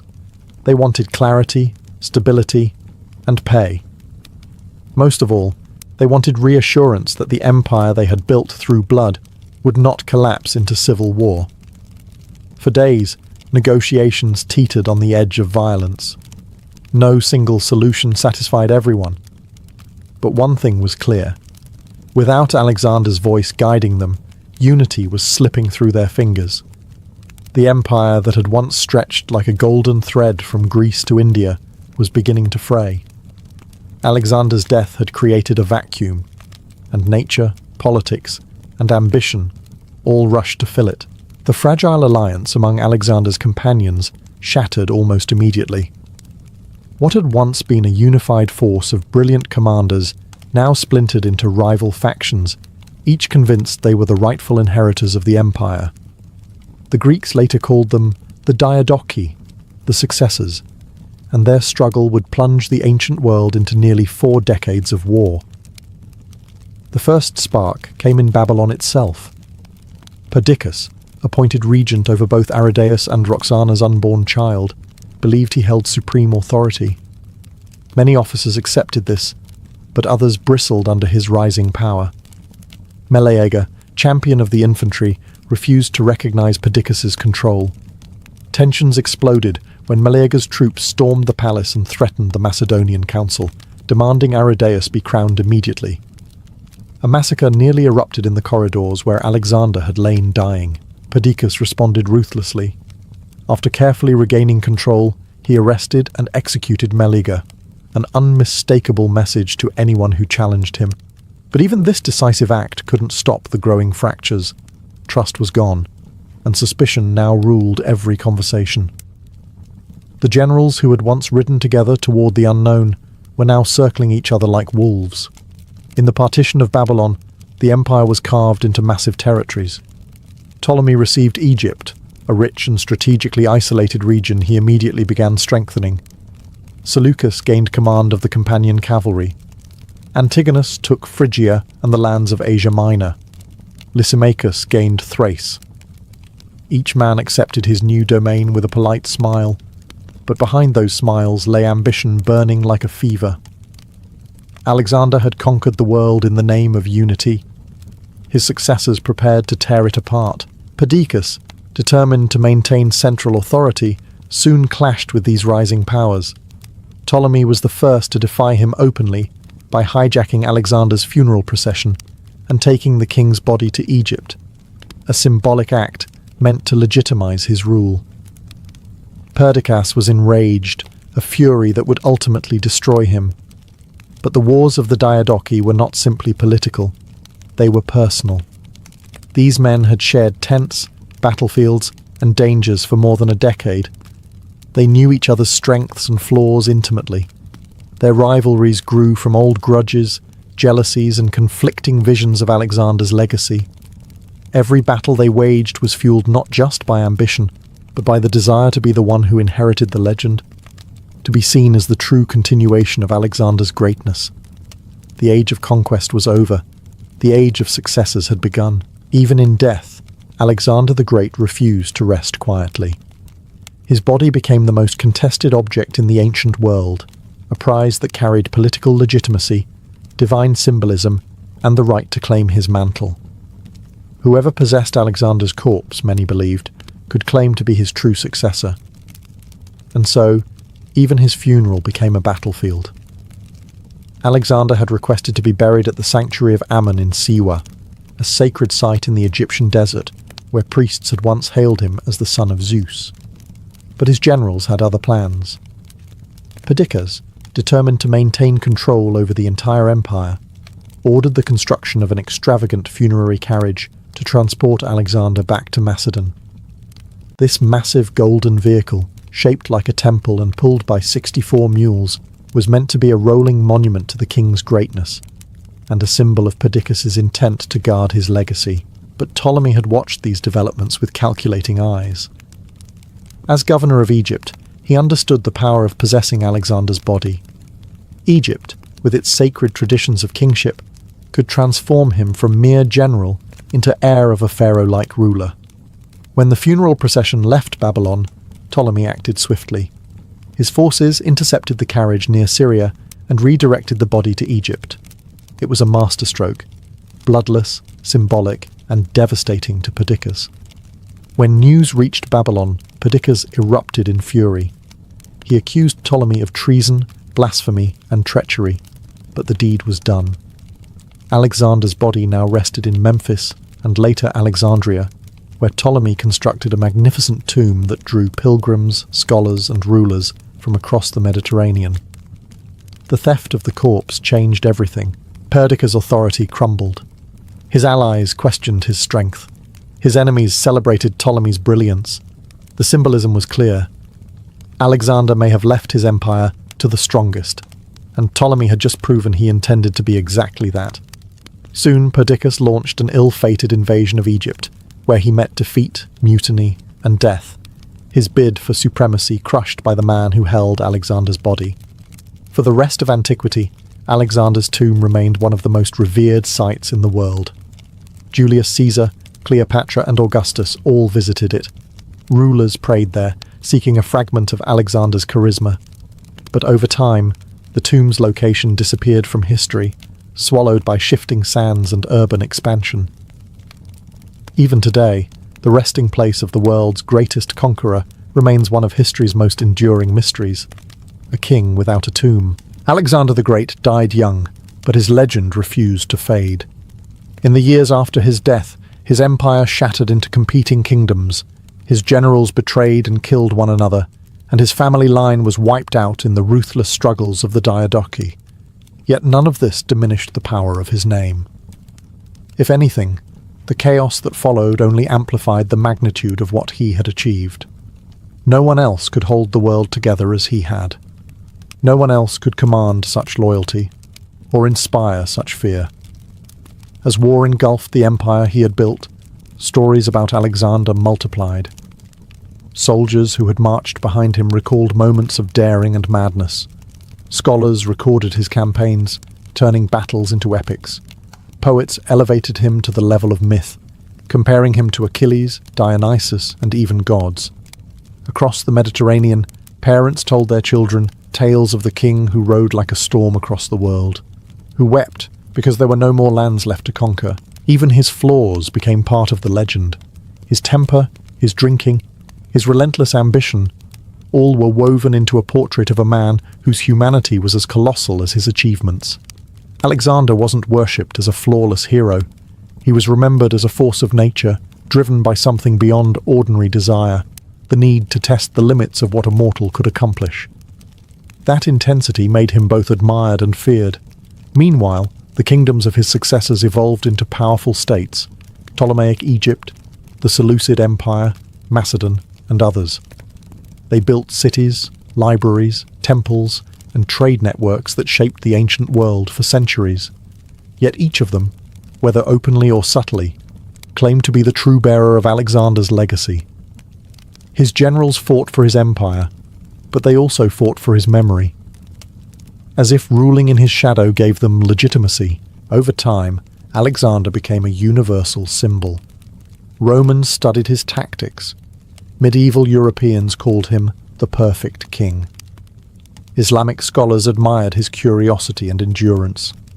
Asian traditions preserved versions of his story that made him a wandering philosopher hero.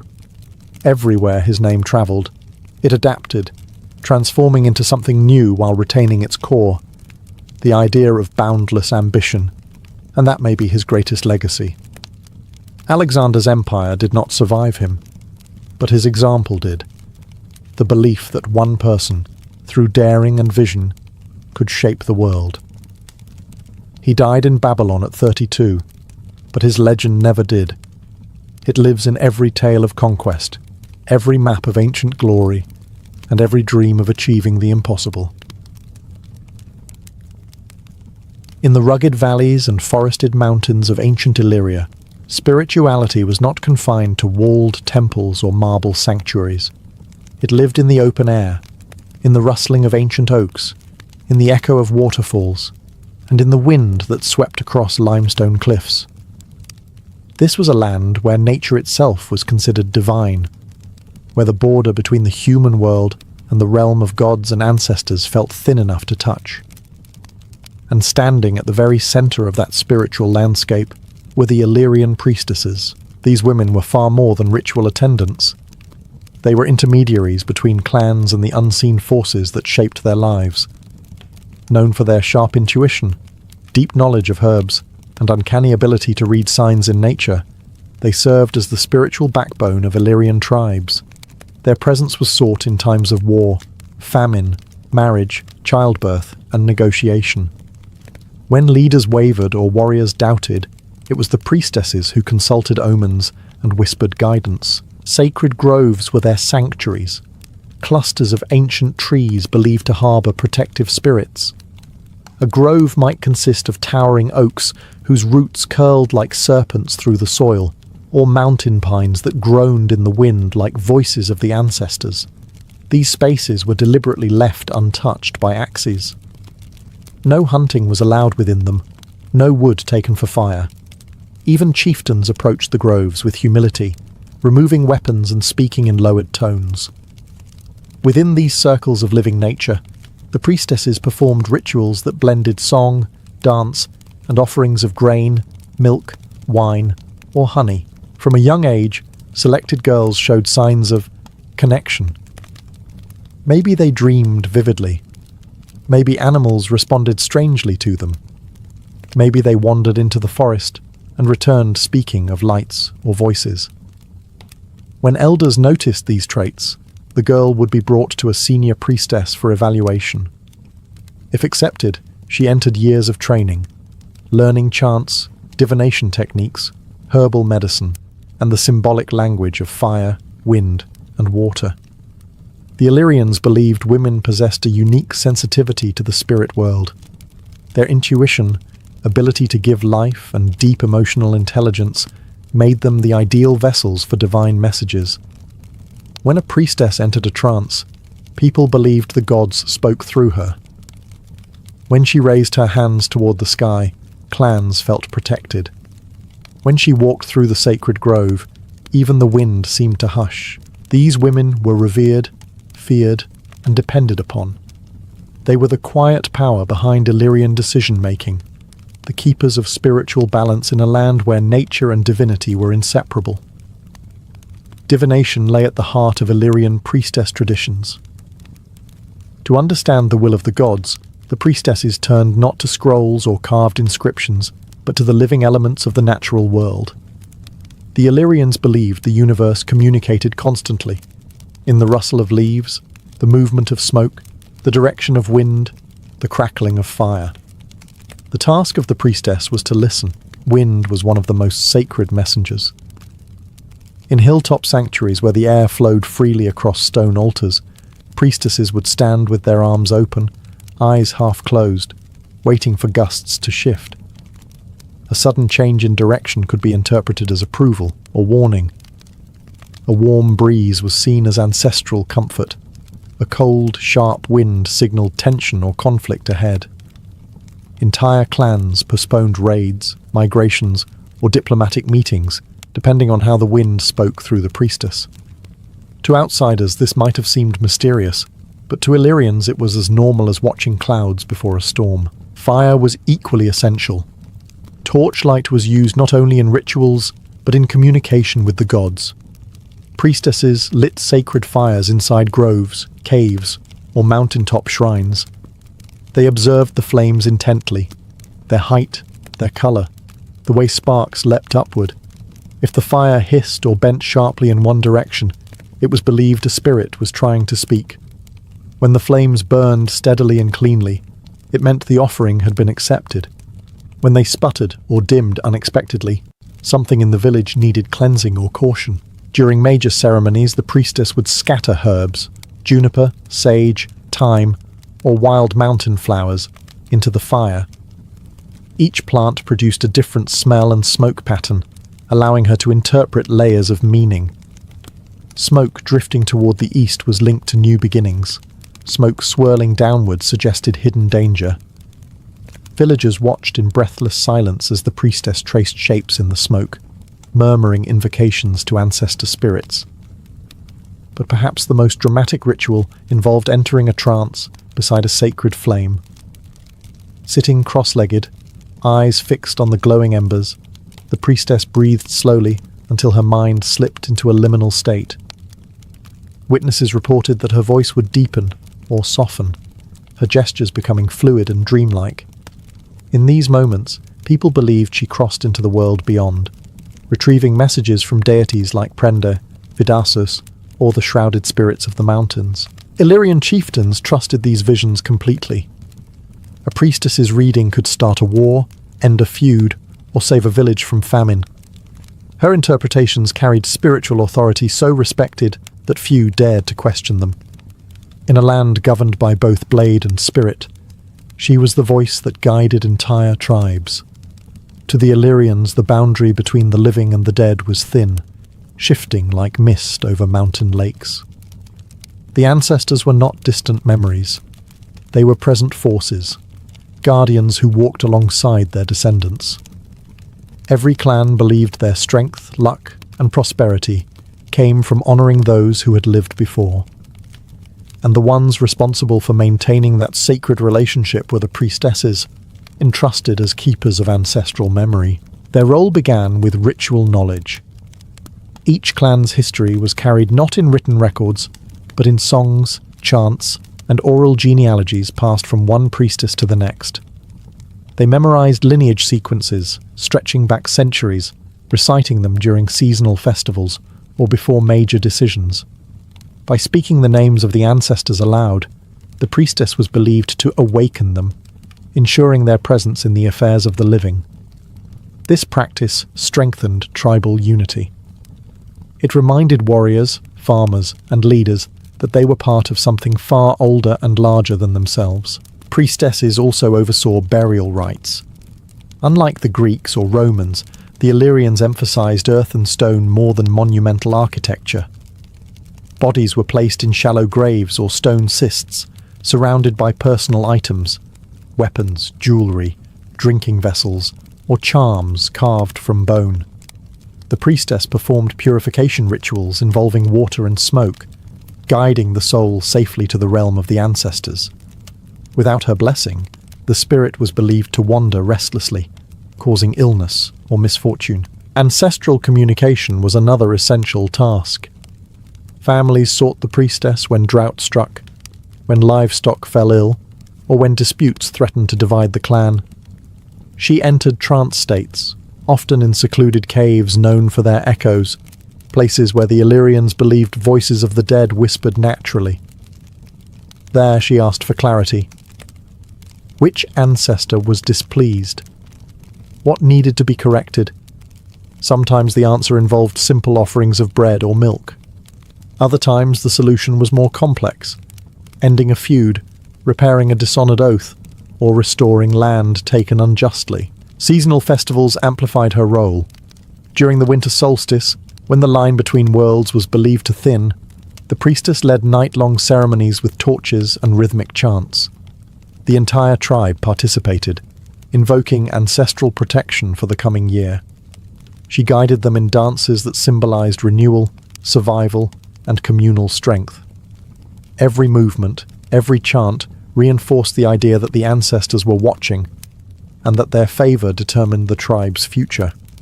In Illyrian belief, a community without its ancestors was a body without a soul, and the priestess was the one who ensured that connection never broke. She guarded the invisible bridge between past and present, giving shape and meaning to the tribe's identity through generations. While Illyrian priestesses were famed for divination and ancestral rituals, another dimension of their authority lay in their deep knowledge of herbs, remedies, and traditional healing. In a land of wild mountains, unpredictable weather, and constant tribal conflict, the priestess served not only as a spiritual guide, but also as the closest thing many communities had to a physician. Her healing arts blended practical knowledge with sacred symbolism, creating a system where medicine and magic intertwined seamlessly. Her training began early. Apprentices learned to identify plants in every season, from the purple blossoms of mountain gentian to the bitter roots of hellebore. They studied how leaves wilted under different temperatures, how bark changed texture with age, and how certain flowers opened only at dawn or dusk. Knowledge was passed orally through metaphors and stories. A plant that whispers at night might calm fevers. One that bites the tongue could purge poisons. These poetic descriptions helped novices memorize complex properties long before written medical texts appeared in the region. Priestesses were experts at preparing salves, tinctures, poultices, and teas. They treated everything from broken bones and infected wounds to childbirth complications and snake bites. Hunters relied on them for antidotes to venom. Warriors trusted their balms to prevent infection after battle. Even chieftains sought their counsel for lingering sicknesses. Healing sessions often took place near running water or inside sacred groves, where the environment itself reinforced the spiritual dimension of recovery. Yet healing was never purely physical. For the Illyrians, illness had emotional and spiritual causes as well. A man suffering nightmares might be told he had angered an ancestor.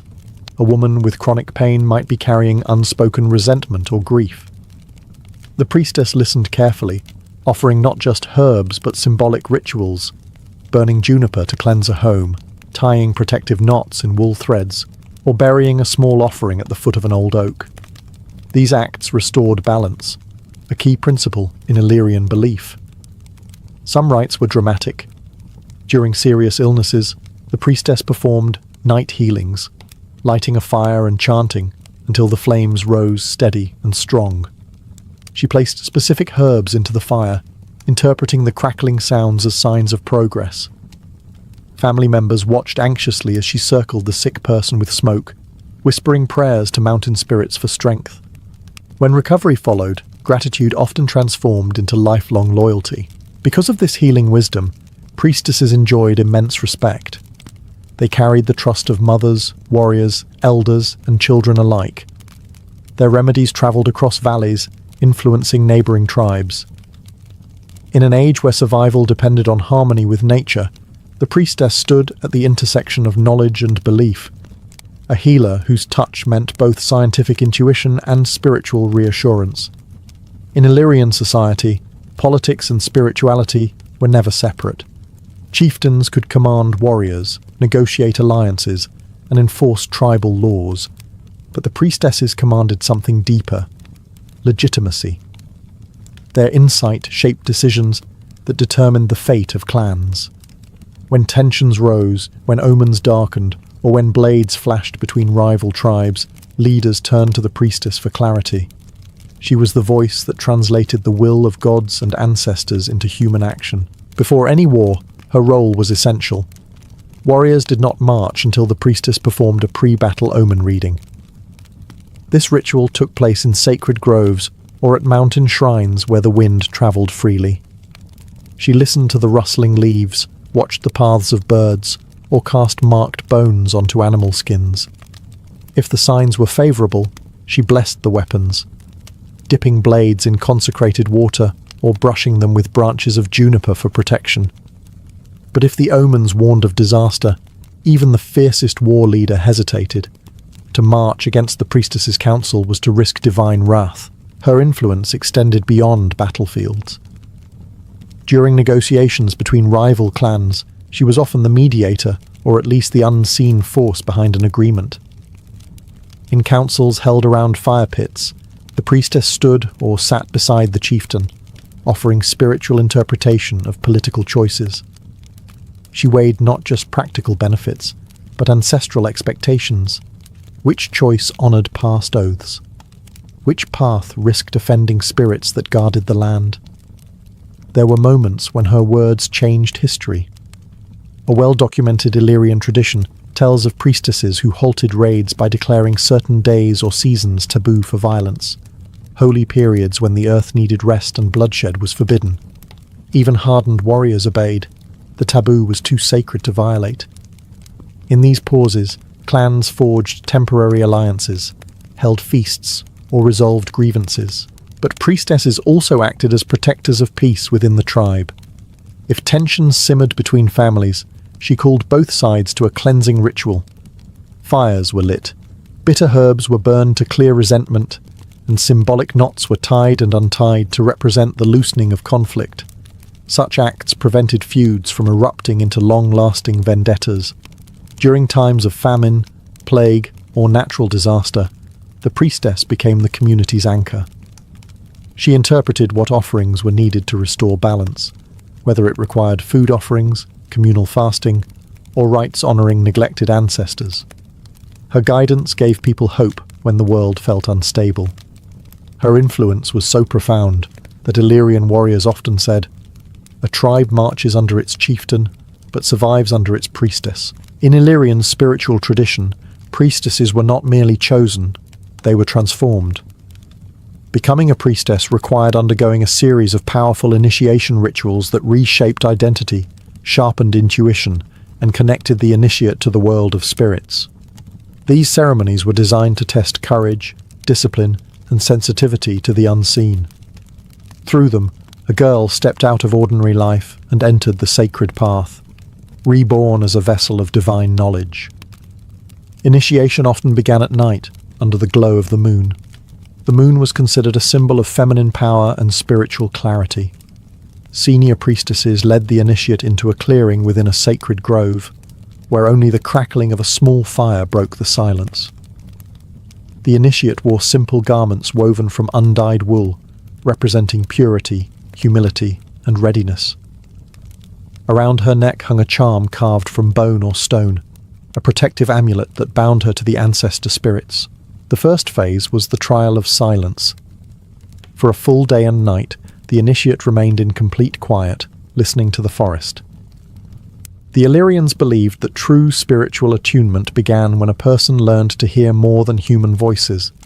The fluttering of birds, the shifting wind, distant animal calls, even the subtle movement of leaves. This silence trained the initiate to recognize patterns and messages that others dismissed as noise. The second phase involved learning sacred chants and rhythmic breathing techniques. Priestesses believed that the voice could open pathways to the divine if used correctly. Through controlled breathing, the initiate prepared her mind for trance states.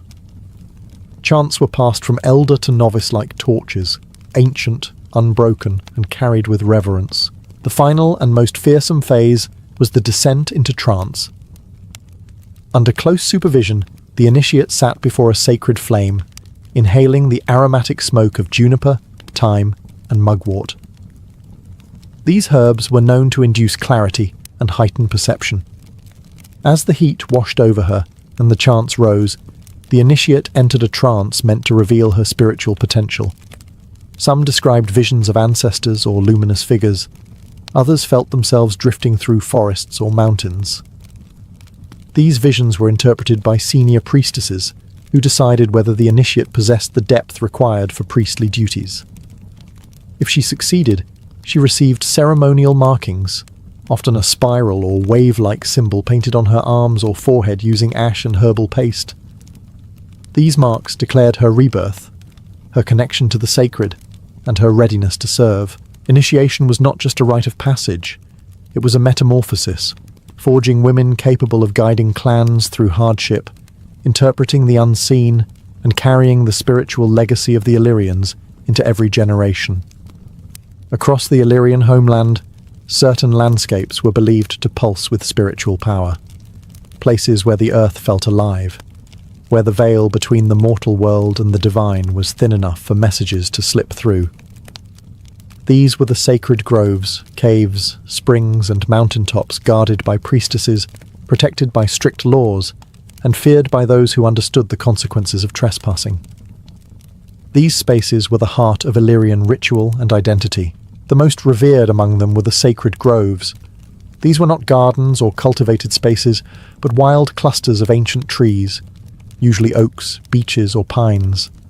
Their vast roots twisted through the earth like veins of power. No woodcutter dared enter them. No hunter pursued game across their boundaries. Even war bands paused their marches when passing near these groves, lowering their weapons in respect. The Illyrians believed that spirits dwelled in the rustling leaves, ancestral, elemental, or divine, and that disturbing the grove angered them.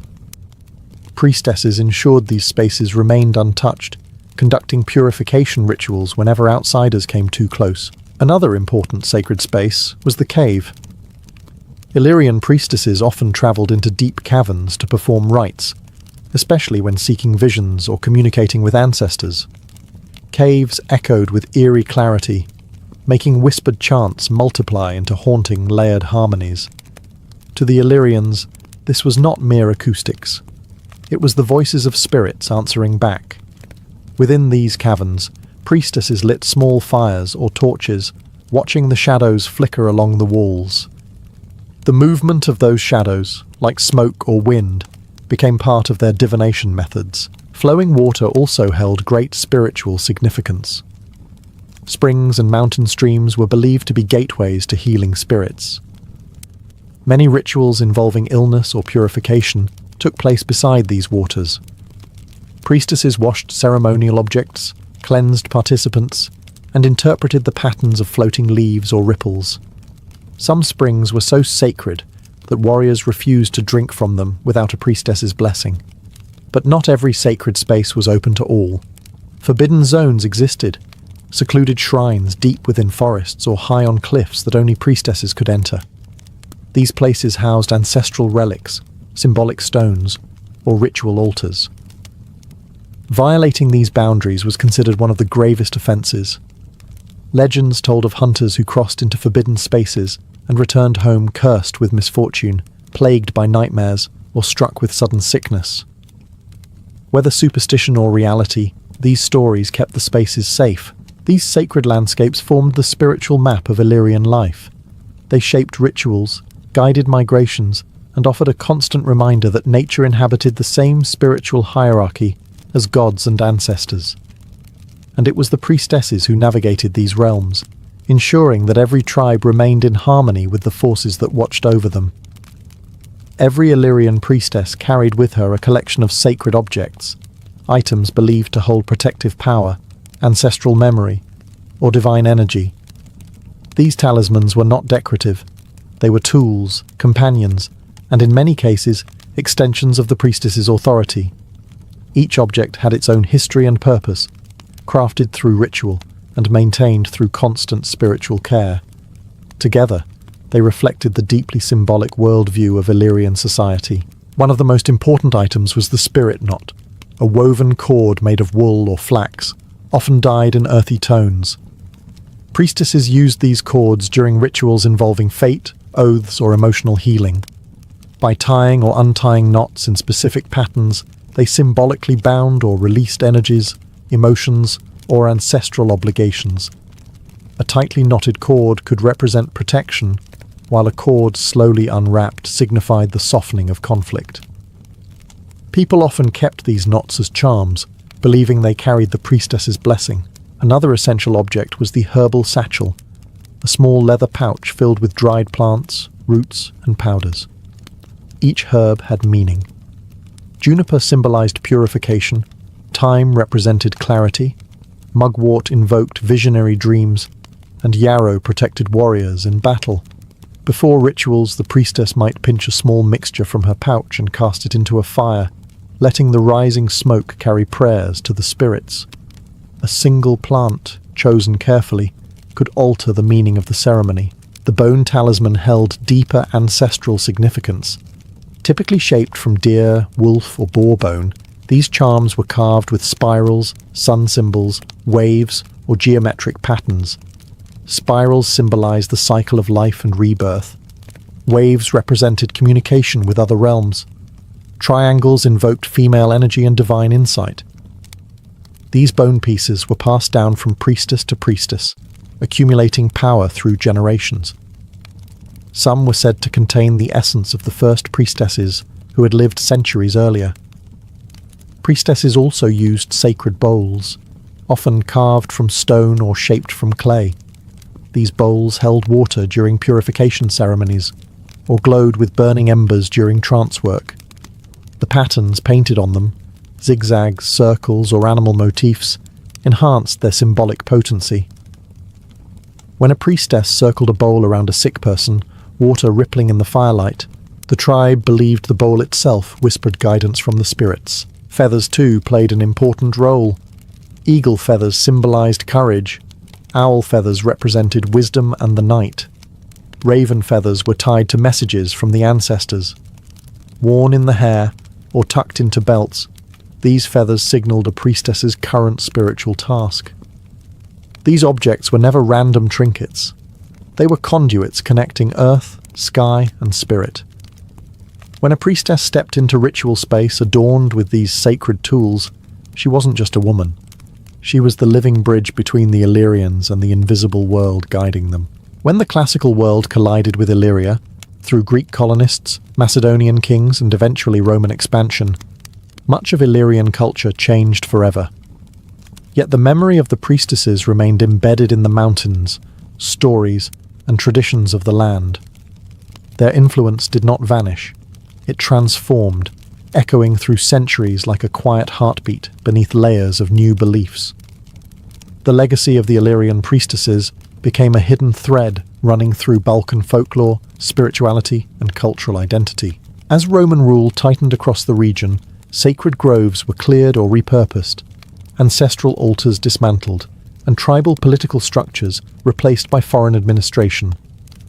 But spiritual traditions are not easily erased. Rural communities continued to honor old customs in secret. Women, often mothers, midwives, and herbalists, preserved fragments of priestess wisdom, passing them down quietly through generations. The knowledge of healing herbs endured in mountain villages. Rituals involving smoke, fire, and water survived disguised as folk traditions. And stories of wise women with visionary powers found new life as legends. Folklore across the Balkans still carries shadows of these ancient figures.